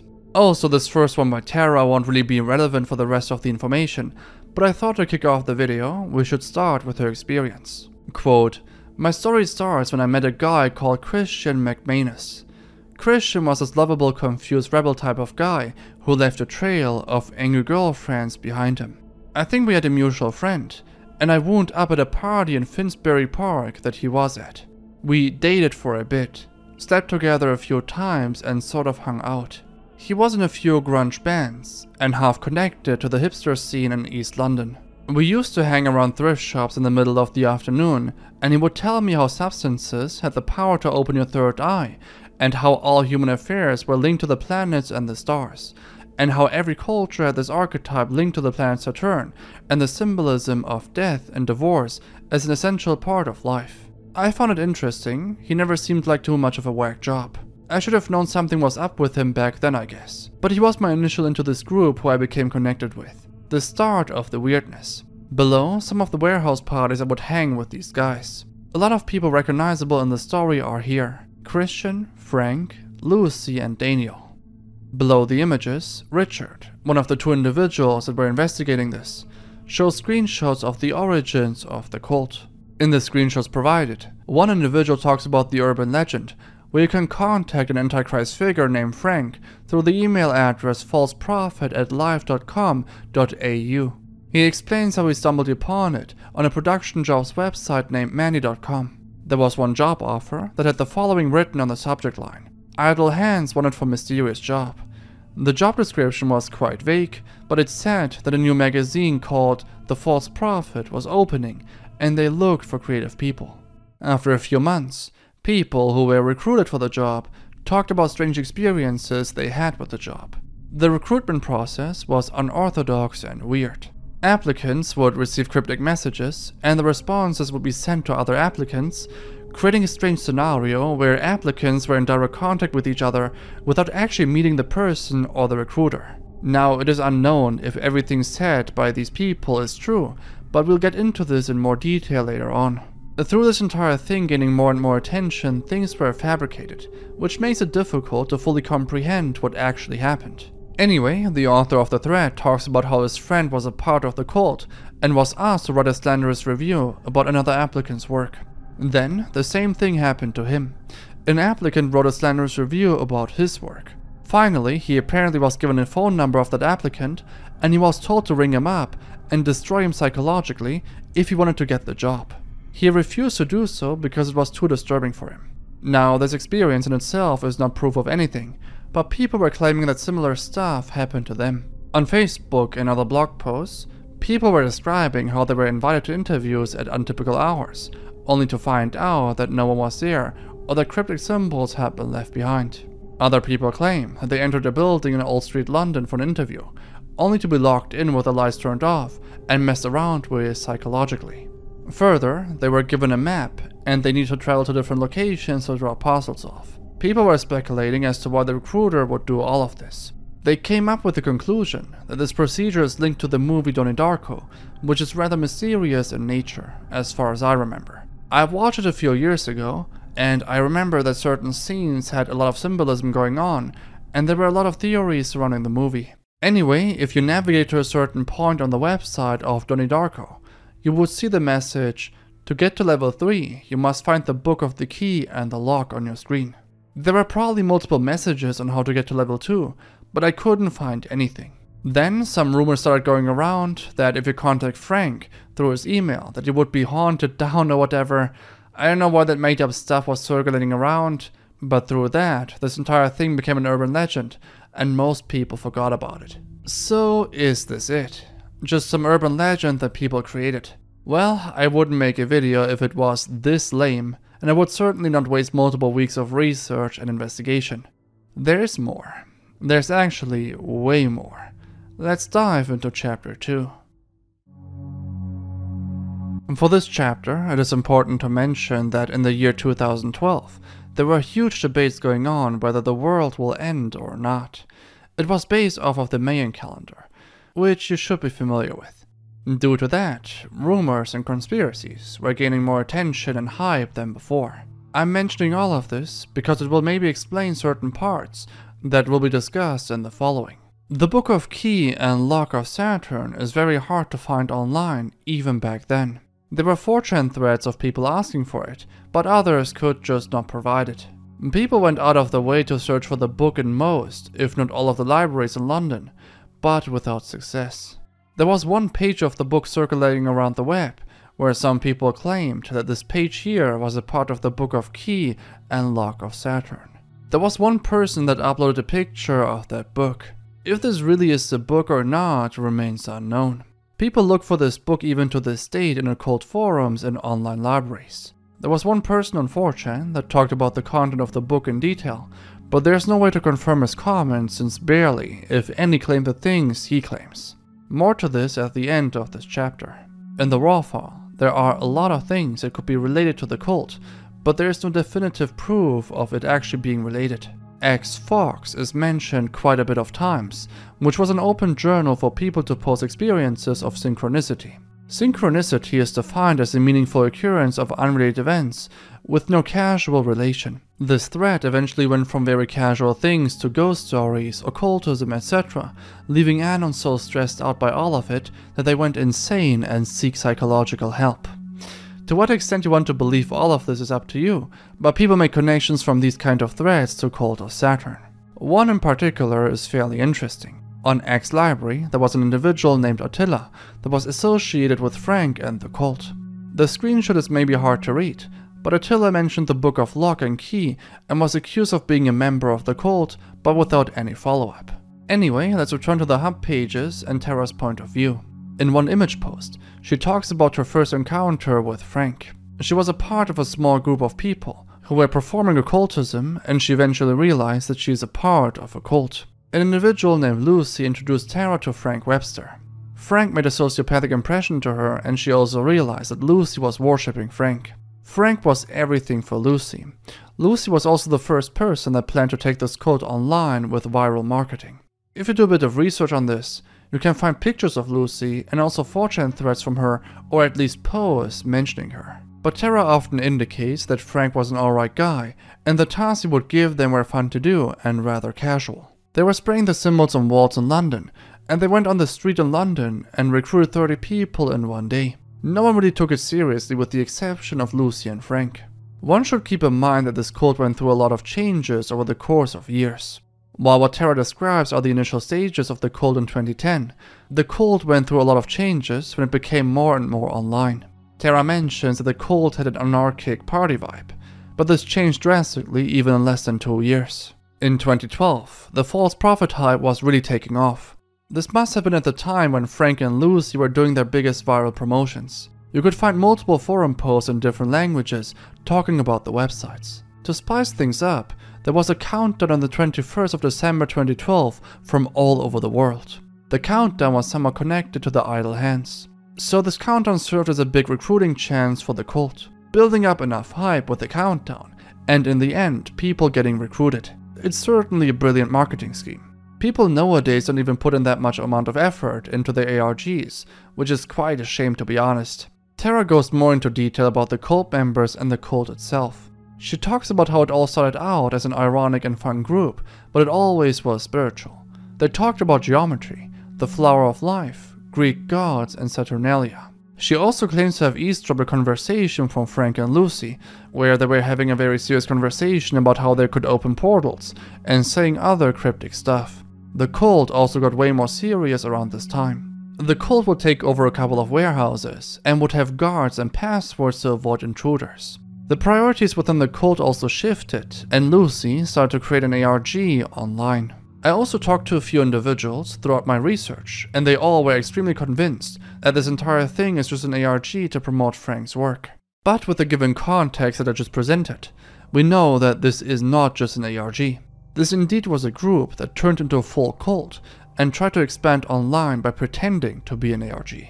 Now we come to another key witness in this entire thing. There was one individual named Clay that was active in the time where this entire thing unfolded as an ARG. As you can see in the screenshots, he talks about how he and other people on the X-Files encountered the job ad that I mentioned in the beginning, and how Frank gave them riddles, cryptic messages, and instructions to do and solve. Here you can see the instructions and some of the symbols that people need to paint in various places. Here's even one example how it looked like in real life. Anyway, this happening on 4chan obviously caused some trolls to come out and meme the entire thing and screw with Frank, but we'll get into this in the next chapter. Clay got into contact with someone named Rabbit, who provided him with details and information about the book being real. Clay goes further and talks about how he got into contact with someone named the Other Lone Gunman, who tried to expose the cult's activities, but then mysteriously disappeared. I'll just call him Lone from here on onward. Lone texted Clay and claimed that he got a key-shaped flash drive that was silver in color at a party. On it, there were 3 archived pull threads with a lot of nonsense. Clay obviously wanted to see the threads for himself, but Lone never emailed him back. Clay then sent a picture of the flash drive to Frank, not expecting him to respond, but Frank immediately hopped into the chat room and asked Clay where he got it from. He quickly realized that Clay doesn't actually know anything and left. There are still things we know about Lone. Lone would spend extensive hours trying to prove the existence of the original Idle Hands job ad. There were also 4chan threads circulating talking about how Lone went missing forever after investigating Cult of Saturn. Fortunately, there was one user on 4chan that had some of the things that were in the flash drive on his computer. I'm just going to show all of the images that were provided by the user, but it's rather difficult to make sense of it. There probably is a deeper meaning to it, but it really doesn't matter for this video. However, in the recruitment phase in 2012 and 2013, there were Skype groups like this one. Keep this in mind for now, this will become relevant later on. While I couldn't find any info regarding the book's real existence and its content, I found something interesting in the raw file. There were numerous links to the keys related to the book. There was key number 1, key number 2, key number 2.5, key 3, key 4, and the last key named Stairway to Heaven. There's also one last link named You're in Hell. If you try to go on the websites, it will tell you that the content is either missing or that you don't have the permission to see it. I made an account on the website so I could sign in and have a look for myself. The website overall just seems to be a forum for alchemy and occult stuff.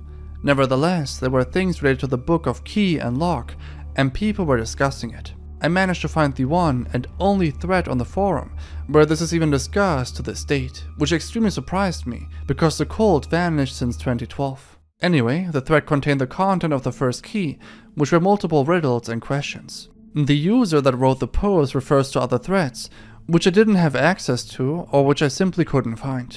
But this just goes to show that all of the keys most likely contain riddles and questions that would eventually lead to the 2 last keys. The Stairway to Heaven and You're in Hell.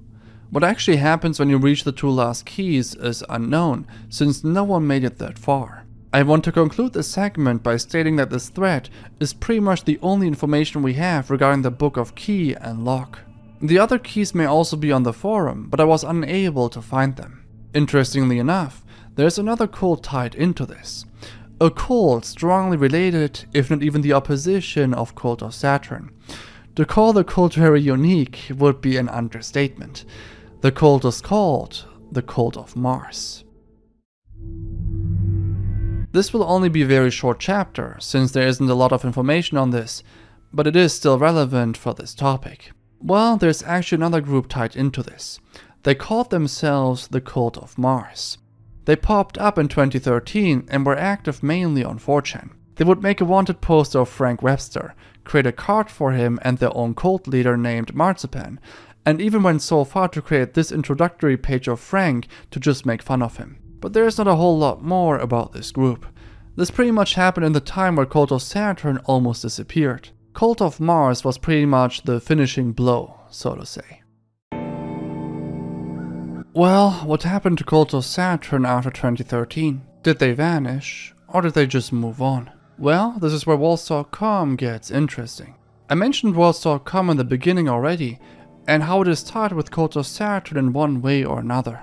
Archives of 4chan threads exist, where people claim to have messaged Nexialis to find White Rabbit, which was one of the few ARG elements of Cult of Saturn. Nexialis then told the user to check out a precise location, which I don't have any access to, since I cannot click on the picture that is provided within the archive, but this definitely seems very interesting. The location seems to be somewhere within Worlds.com. With this knowledge, we pretty much now know that Cult of Saturn most likely also had rooms in Worlds.com, which may be comparable to the ones that Nexialis had, or at least claims to had. Clay once more posted a 4chan thread which contained the current location of the cult back then. I'm sorry for the resolution on a lot of these screenshots, but I can only work with what was provided. I'll go ahead and read the entire thing out, because it is very important to the things that follow. Quote, have you guys played that weird Worlds game yet? I'm not too familiar, but I have a bit of a story to tell about my experience with it. If any of you remember me, you'll know that I nearly went insane on a search for this mysterious book, known as the Book of Key and Lock, and how it was tied to this weird cult called the Cult of Saturn. They worship a black cube or something. It really freaked me out. This cult has started a few threads here on X. Well, in one of the threads, this cube thing the members of the cult were making had a picture of the book and then the word Nexialis under it. Curious, I decided to Google the word and it's a user on the game.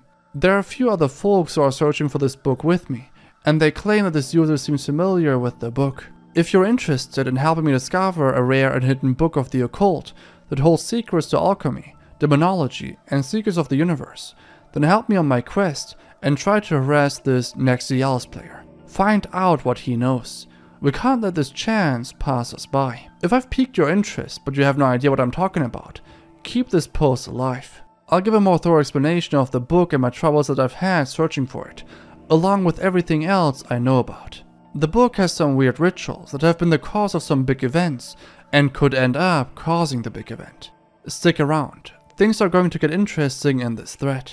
Now, I don't know if this thread in particular was the reason as to why the Nexialis cult stuff blew up and went viral, but at the time of Clay making this post, Nexialis doesn't really seem to be a name that was associated with a whole lot. People on 4chan should definitely know who Nexialis is, and this doesn't seem to be the case at the time of the post. Following this up, there were numerous posts made in the threads talking about Nexialis and the cult surrounding it, but Nexialis was obviously just a troll. But it's still interesting that the Cult of Saturn shifted to Worlds.com in its lowest point of popularity. It seemed like the last desperate attempt of gaining attention, which was rather unsuccessful. Now I took it upon myself and wanted to check it out.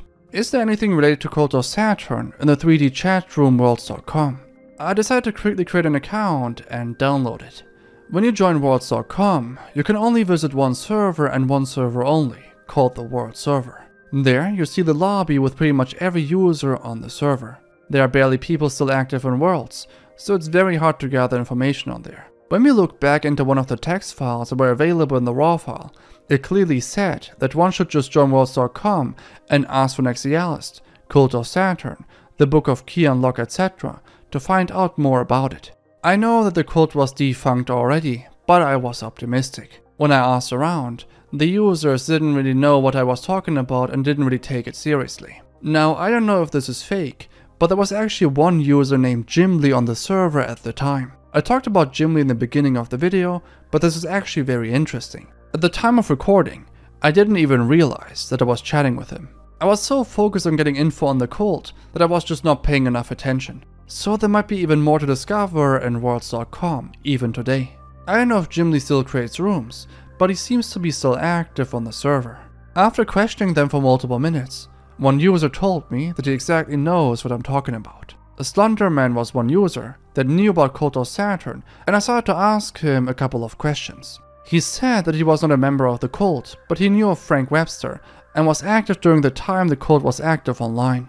He continued and told me that Frank didn't like him all that much. We then talked a bit about the Book of Key and Lock of Saturn, and I tried to refresh his memory by giving him more examples and information, but I realized that he really didn't know as much as I hoped for. While we were discussing, someone named Timina joined the chat. Timina knew about the cult, and also told me that she talked with Frank before. Timina said that she was active during the hype of Cult of Saturn, which was around 2011, and that she was a member. Timina pretty much just states what was known at that point, that Frank is using this entire cult thing as an ARG to promote his magazine, and they as members would submit art and writing for it. I knew that she didn't know the entire story to it, but I kept on asking. Maybe she knew something that was not known before. Slonder and Timina talked about how the entire conversation with the cult happened in a Skype room. Their conversations were rather casual, but both of them say that Frank was an uncomfortable guy to talk to. Timina even called him a schizo, but alright guy, and Slonder had often arguments with him. They also shared a few anecdotes they had with the cult and Frank, which made them more trustworthy, but I obviously didn't know for certain if they were a part of the cult, and they also didn't provide any old chat logs. Timina and Slonder also stressed that Frank's book never existed, and it was just made up to push the narrative. Timina later sent me some drawings she made for the cult, but that was about it with Walls.com. Now, Timina gave me her Discord, and we started texting there. She talked about her perspective.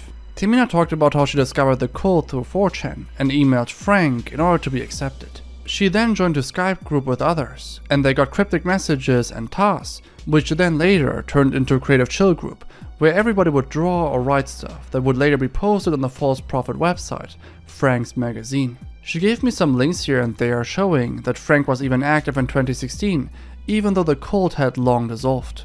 She showed me Frank's DeviantArt account, which now has been deactivated. I also got Frank's current YouTube channel, which is linked to his DeviantArt account. Timina also gave me some more links and posted a big pile of dumping logs to prove that Cult of Saturn was nothing more than this. But we already established in this video that Cult of Saturn is way more than just a drawing and writing group before it turned into an ARG. Anyway, we talked about how Frank maybe didn't know how to handle a bigger following and thus dissolved the cult, which makes a lot of sense. She also talked more about her experiences. She explained how they got rings for participating within the group. There was a list that reads the following: tasks that automatically qualify for a ring bonus. Produce content. Funny article, short story, review, celebrity letter. 2. Find worthy content which can be used or remade into something better. For example from Reddit, 4chan, or find a funny blog. 3. Track down and recruit a funny blog writer. Find someone talented to contribute to False Prophet. 4. Prove that you increase False Prophet readership. Marketing. Make False Prophet's link go viral. 5. Find 5 competitor links. Any site that has satire, comedy writing, short fiction, or creative content.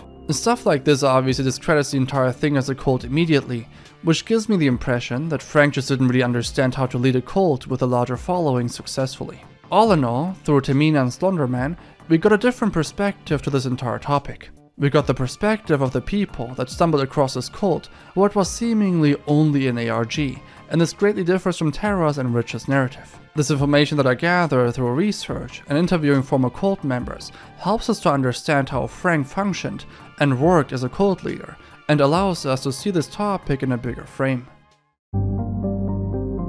Even though I covered a lot of things that were available, there are still so many things to look into and so much information out there. I don't have the answers to a lot of questions, but what I gathered from all of this is that there was an occult cult back in 2010 to 2012, which started off as a group of people to hang out with and turned into a full-fledged cult, which used the internet and the concept of ARGs to become more popular and recruit more people. This definitely backfired because a lot of 4chan users memed the entire thing and trolled Frank and his cult, resulting in the cult's downfall. I can't confirm if the things that were claimed by cult members are true or not, since there is no real evidence except of their own experiences, but they sound authentic. I don't know if the Book of Key and Lock of Saturn ever existed, but it's likely that it did not exist even though numerous 4chan users claim to have possessed or seen it.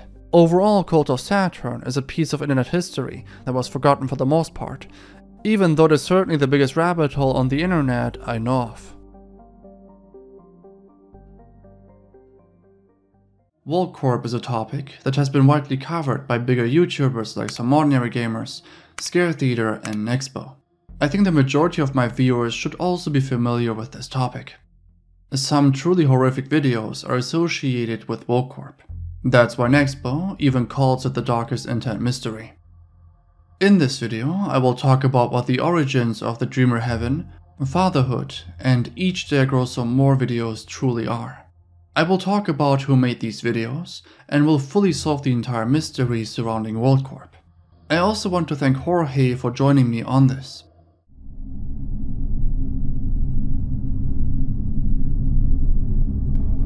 If you forgot what WorldCorp even is, or you are unfamiliar with the topic, here's a quick introduction by Jorge. In 2015, a YouTube channel named WorldCorp Enterprises would upload numerous videos depicting gross imagery and music. They were uploading for 2 years and attracting people from 4chan. In 2016, someone made a follow-up thread on WorldCorp, detailing that WorldCorp has been uploading content for over a year now, without receiving much attention. He further details that they are sharing their content on every major social media site. However, the edgy videos and music quickly made everyone assume that this was just another ARG. This impression quickly changed when people took a closer look at the videos. 2 videos were of importance: WorldCorp Fatherhood Part 2 and Each Day I Grow Some More. In both of these videos, a child is begging a man to stop screaming at him. It's extremely disturbing, and the origins of these videos remained inconclusive at the time. Additionally, most assume that these 2 videos were the only controversial ones. This definitely is far from the truth. There were actually more videos in the exact same fashion. The following videos are of interest: Fatherhood Part 1, Each Day I Grow Some More, FH_recovered, or also known as Fatherhood Part 2, Showtime, Alphonse, Gustavo, Giuseppe, Malignant, and Wipe. Most of these videos are still available today, some even on YouTube.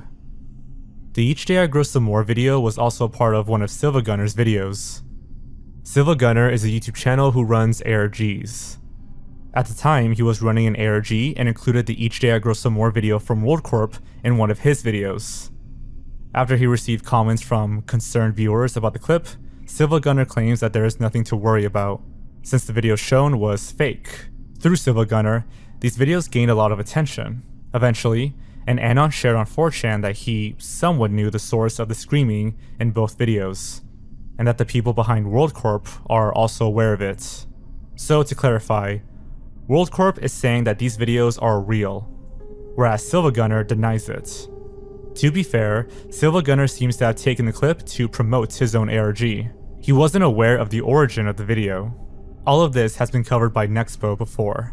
Some ordinary gamers also looked into the topic and found the supposed origins of fatherhood and Each Day on 4chan. To summarize this post, he states that the videos from WorldCorp are short excerpts of a longer video called Dreamer Heaven, which has a length of 32 minutes and 9 seconds. Allegedly, 2 men and a kidnapped kid were in the video. At around 3 minutes, the video takes an extremely disturbing turn, and is allegedly something very malicious. All of this is not new information.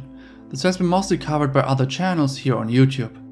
I want to emphasize that there is a lot more information circulating on the web. This topic has been heavily investigated for a few years, and I have a very good idea of what the origins of Dreamer Heaven, Each Day I Grow Some More, and Fatherhood are. I also know that WorldCorp created these videos themselves. Further, I know which members of WorldCorp created these videos. Let's solve this entire mystery.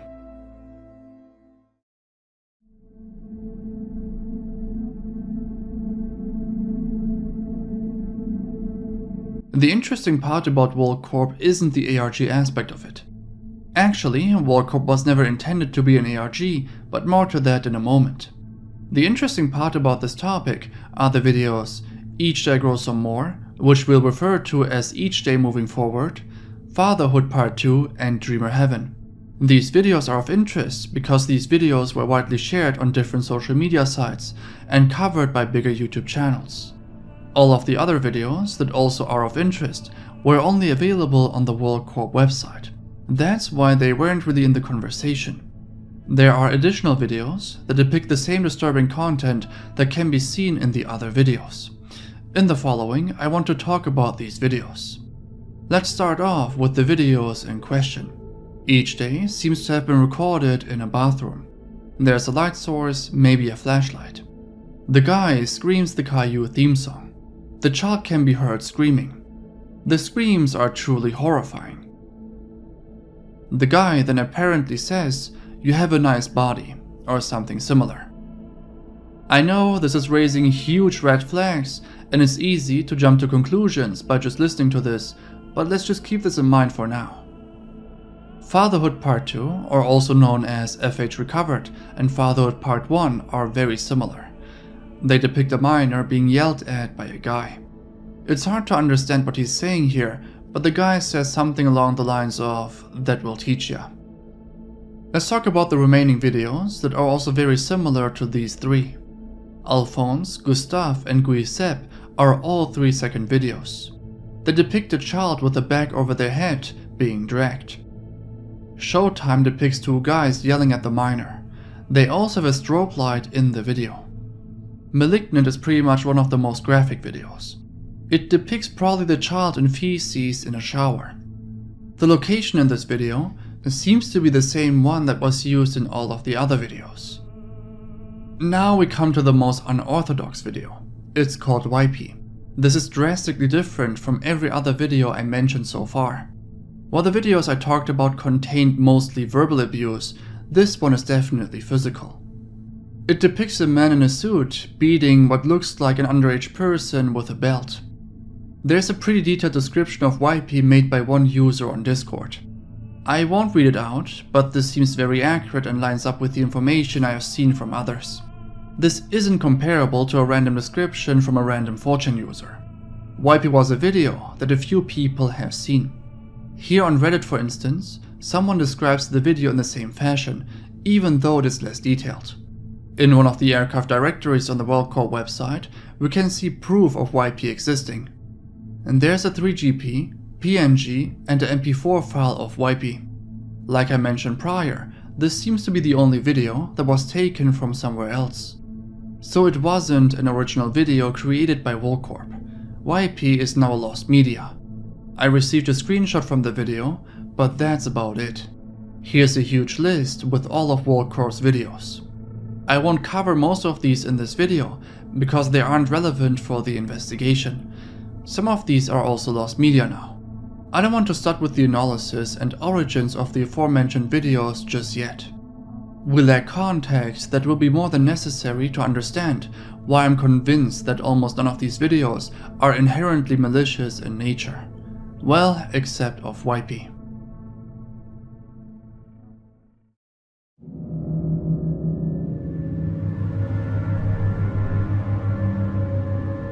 Let's start off by talking about whether Dreamer Heaven is a real video or not.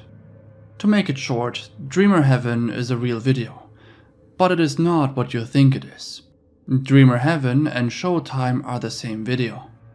Showtime was created by World Corp, taken by Spanish people on Facebook, and renamed to Dreamer Heaven Levels 1 Rain's Demise of a Reptile. They then uploaded this video to YouTube. They thought that this video would be proof of reptiles and humanoids. No archives of these Facebook posts exist, since they probably have been blacklisted, but we can find screenshots of uploads from Spanish people on YouTube reposting the Showtime video under the Dreamer Heaven name. What some ordinary gamers featured in this video is definitely incorrect. The Anon was trolling. We probably even know who the Anon was, and he himself confirmed that he was just bullshitting. Additionally, from a now deleted segment of Scare Theater's video, we can see an email that Scare Theater received from a viewer. In this email, the viewer describes how he found a video from the deep web on Facebook. Scare Theater responded, asking for the Facebook group where this video was shared. As we can see in this email, it is the Dreamer Heaven video. After Scare Theater's coverage of this topic, some ordinary gamers also decided to cover it. Muda advises him to trim out the segment where he talks about Dreamer Heaven. To again summarize Muda's video, he managed to find a random 4chan post from someone claiming that the Dreamer Heaven video is a short excerpt of a longer video which allegedly is CP. I think it's somewhat careless to base your entire video on a random 4chan post without any evidence, but I don't blame anyone here. The videos from Volcorp seem so real that it was easy to push this narrative. Scare Theater decided to trim out the Dreamer Heaven section of his video and added a pinned comment, which made the topic even more interesting and believable than it already is. He claims that Muda uncovered the origins of the Dreamer Heaven video. With the information I just gave you, we know that this is incorrect. This is also somewhat known amongst most of the investigators already. As you can see on the Volcorp subreddit, we even have a redditor posting the Dreamer Heaven video, which they also accurately call showtime.mp4. There's also one more piece of evidence that debunks Dreamer Heaven and the 4chan post. We'll talk about this shortly. More importantly, who are the people behind Volcorp?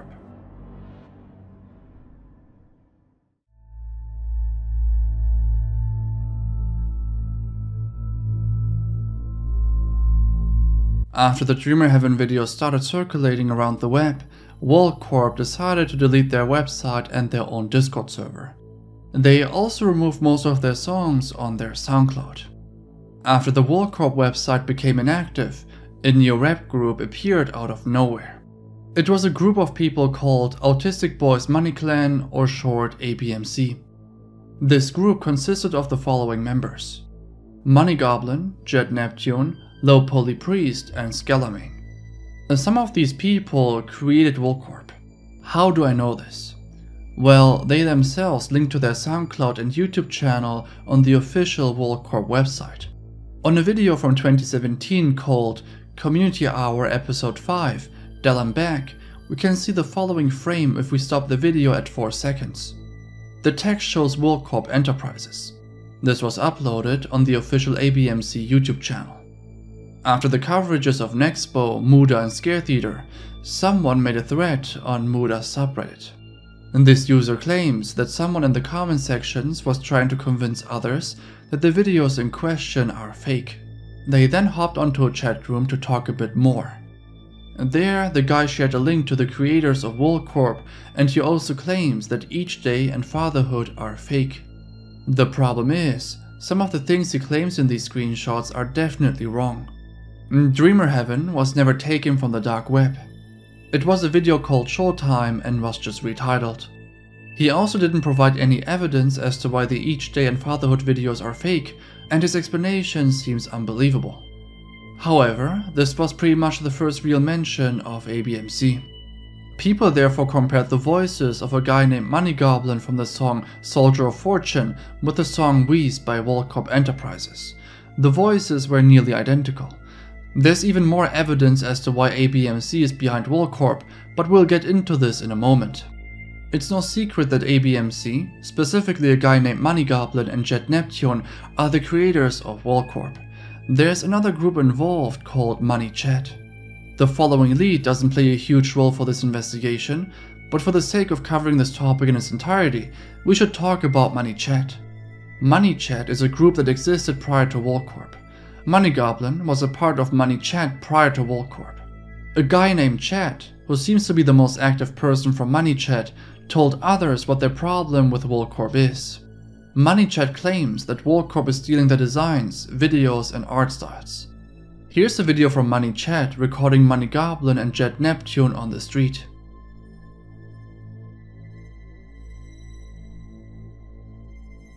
Jet Neptune also provides content for a guy named Sam Hyde from the YouTube channel Hyde Wars. Jet Neptune seems to work for Sam Hyde.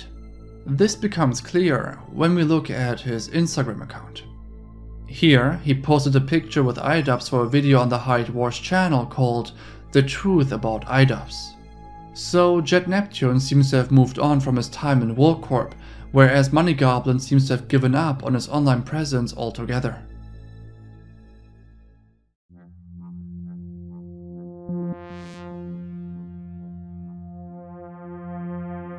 So let me tell you how I even stumbled upon all of this information. It started off by Snowy Russian posting a lot of screenshots on the Internet Mysteries Discord server and claiming that he has a lot of information on Volcorp. He claims that none of the videos depicted CP. Instead, the videos were made by a 16-year-old guy who was an asshole to his brother. After I saw this, I couldn't really believe it. I texted him, and then he shared a total of 37 screenshots. For the sake of keeping this video as concise as possible, I'll only refer to the most interesting parts. Basically, there's a guy named Skids. Skids was a friend of Money Goblin and Jet Neptune in real life. He wasn't a member himself, but he certainly knew that they were behind Volcorp and ABMC. No idea what exactly happened, but Skids got into a conflict with them. Consequently, Skellermain and Money Goblin released a diss track on Skids, which is still available on SoundCloud. It's called Money Goblin and Skellermain, The Death of Skids. So it's definitely confirmable that the Skids guy was affiliated with them in one way or another. So Skids hopped onto a Volcorp investigation server to expose Volcorp for what it actually is. Snowy Russian and his friend jumped into a group chat with Skids, and he decided to give an interview. I'll read out the most important parts of this interview in the following. Skids says, Goblin, Jet, and a few friends created ABMC, a music project made to attract attention. Their first project dates back to 2014, but they became popular in 2017 due to some YouTubers. And Volcorp is their alter ego. He proceeds to say that Money Goblin and Jet Neptune were around 15 to 17 years of age at that time. Later, one of the investigators asked why Money Goblin wanted to make it look like CP, whereas Skids responds with that Money Goblin wants attention and has anger issues. Skids also confirms here that the minor in the controversial videos is indeed the brother. In the next screenshot, he describes that Volcorp was just built by 2 to 3 people. Skids also claims here that Money Goblin and Skellermain were threatening him by posting pics of his house and more. In the end, Skids asks how to delete his own account, and that's how the interview ended. And so basically, the Each Day, Fatherhood Part 1 and 2, Alphonse, Gustav and Giuseppe, Malignant and Showtime videos only included minors. Money Goblin and Jet Neptune, who were around 15 to 17 years old, were bullying Money Goblin's brother, who was around 10 years old. They were making it look worse on purpose by saying stuff like, you have a nice body, and so on. The whole purpose behind this entire project was to get attention at any cost. I have further proof that Skids is telling the truth. There's a video of fatherhood in color that was shared by a Redditor. In this video, we can clearly see a person, which appears to be the boy who's in what looks like a shower. I guess they brought him into the shower, turned on the hot water, and just didn't let him out there. You can see through his movements that he's trying to dodge the water, but obviously can't. That's why the screams are so real. He was in agony due to the hot water. Besides him, you can't see anyone else. And so the screams are definitely caused through the hot water or something similar, not by a different person. You may think that the guys that can be hurt in these videos are adults, but that's not the case. Here, for instance, on the Volcorp subreddit, a Reddit user shares that the audio in either Fatherhood or Each Day has been edited. The audio has been transposed or slowed down. This is why some people assume that adults are involved in these videos, even though this isn't the case. Something more striking is comparing the voices in these videos to ABMC. Specifically, Money Goblin is of interest here. In a song called Bootleg 2A, we can hear Money Goblin rapping. The accent and voice match with the voice of Fatherhood Part 2. Some of the commenters also pointed this out. Also, the voice track in Fatherhood is one more clue for the age of Money Goblin, which we assume was 16 at the time of Fatherhood being recorded. Also, in the Each Day video, the kid in the beginning can be heard saying something along the lines of, "I didn't say start." This is further proof of this entire thing being set up. I'm not saying that the screams of the kid are fake. I'm just stating that it was his own brother in the video.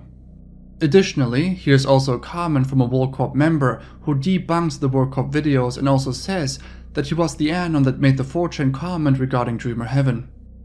It was meant as a joke. Quote, "Where did you hear that from? 4chan? I wrote that reply. I was bullshitting. It's not a 32-minute video. It is from a site I was a part of called WorldCorp Enterprises.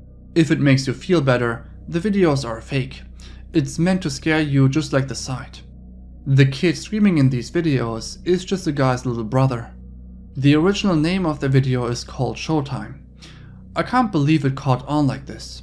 All of this lines up with my research as well, so you may have said the full truth here. Like I said earlier, the 4chan post doesn't even provide any evidence for the claim they make. Lastly, there's a Redditor that claims to have spoken with Money Goblin. Most of the things mentioned in this thread are true. He claims the following things. Fatherhood and Everyday Grow Some More were originals. Another part of this post is very important. It reads, he wouldn't allude to how fatherhood and each day were created, either because it's a magician's secret, behavior he regrets, or simply not my business. But when I asked him if the child involved was safe, he half laughed at what must have been me sounding silly and said yes. To this day, I genuinely believe him because of how he reacted to that question. The thing that the Redditor says about Dreamer Heaven is incorrect. He says that Dreamer Heaven was curated and not originally created by WorldCorp. To be fair, a video named Dreamer Heaven didn't even really exist. It was always called Showtime, so maybe there was a misunderstanding. The next part is also of importance. It further explains what the intentions behind WorldCorp were. That it wasn't really intended to be an ARG. Quote, among other notable parts of the conversation, Money Goblin was adamant that WorldCorp wasn't an ARG. Bringing this up seemed to make him cringe, which after I'd heard the story became clear to me was the truth. It was not an ARG. It was a half-attempted shock site with no real future, no plan, no narrative, and fully motivated by having a laugh. That seems to be the interpretation of the Reddit user, not an actual fact. The website was clearly made for shock value. The entire purpose of WorldCorp was to get attention by any means necessary. One last thing in this thread is also pretty important. It's about as to why Money Goblin deleted the WorldCorp website. The reason for Money Goblin to shut down the WorldCorp website, take down their own Discord server and multiple songs off their SoundCloud, is due to the police being sent to his home on numerous occasions. However, I couldn't find any real proof of this. The only thing I was able to find is this post. Here it states, unfortunately, Dreamer Heaven was enough for police to become involved, and one day whilst Money Goblin was at school, police arrived at front office and told him to basically knock it off. The Reddit user attached screenshots as proof of their conversation. One is of the Discord conversation and one is from Instagram. This makes a lot of sense and seems believable if you have looked at the WorldCorp rabbit hole yourself. While this entire post could be fake, most of the information shared here lines up with my research. Interestingly, while finishing up this video, I saw that Plagued Moth also covered WorldCorp in his newest Iceberg video at the time of me recording. In there, he pretty much confirms that most of the videos from WorldCorp are originals and fake. Here's a little clip.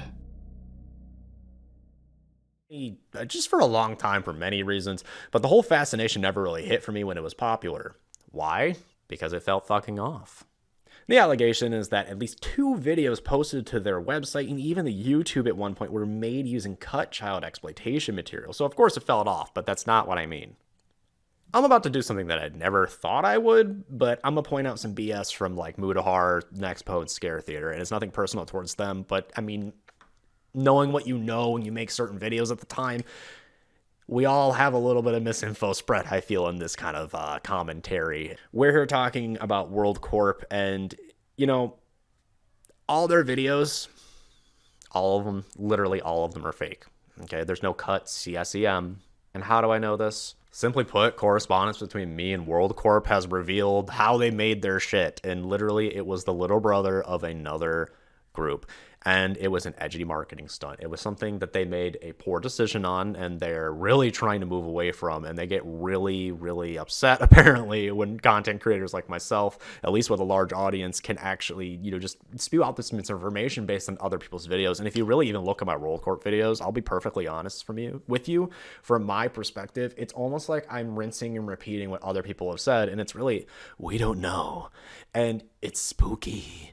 And that's not fair, and it's true. These videos are fake as fuck. Wow, but what if? It's like, but they're not. They're not fucking real. They're not. Okay? Just because Mudahar went to a paywalled front page to a site that confirmed some random anonymous 4chan post that literally, I'm not saying he put it there or something, but I'm saying that people go on 4chan and say dumb shit all the time. It doesn't make it true. The entirety of the export is a bunch of basement dwellers typically role-playing about summoning succubi. So, I mean, are we really doing this? Basically, it was a bad publicity stunt that worked out really well at first, though, until it garnered the real bad attention for what it was. And the reason that WorldCorp is still releasing videos and releasing content and releasing, you know, albums and progressing, and these videos can still be found uncensored on YouTube, is simply because they're not real. There's a couple things that look very real on YouTube. In fact, there's actually some real shit on YouTube too that's real bad. But it's because of that. It's just not real. He didn't really provide any evidence, but his conclusion is definitely correct.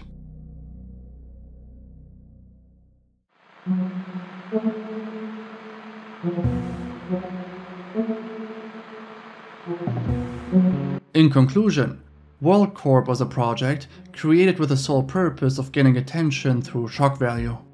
The videos were completely blown out of proportion and sensationalized by bigger YouTubers like Muda, Scare Theater and Nexpo. And through this, most people speculated that the origins of Each Day, Fatherhood and Dreamer Heaven were inherently malicious. This is certainly not the case with the information that investigators managed to provide. I don't blame any YouTubers who got this wrong, because I also was guilty of believing all of it, since the videos are definitely real creations, but the context is entirely different, which makes this rabbit hole incredibly boring.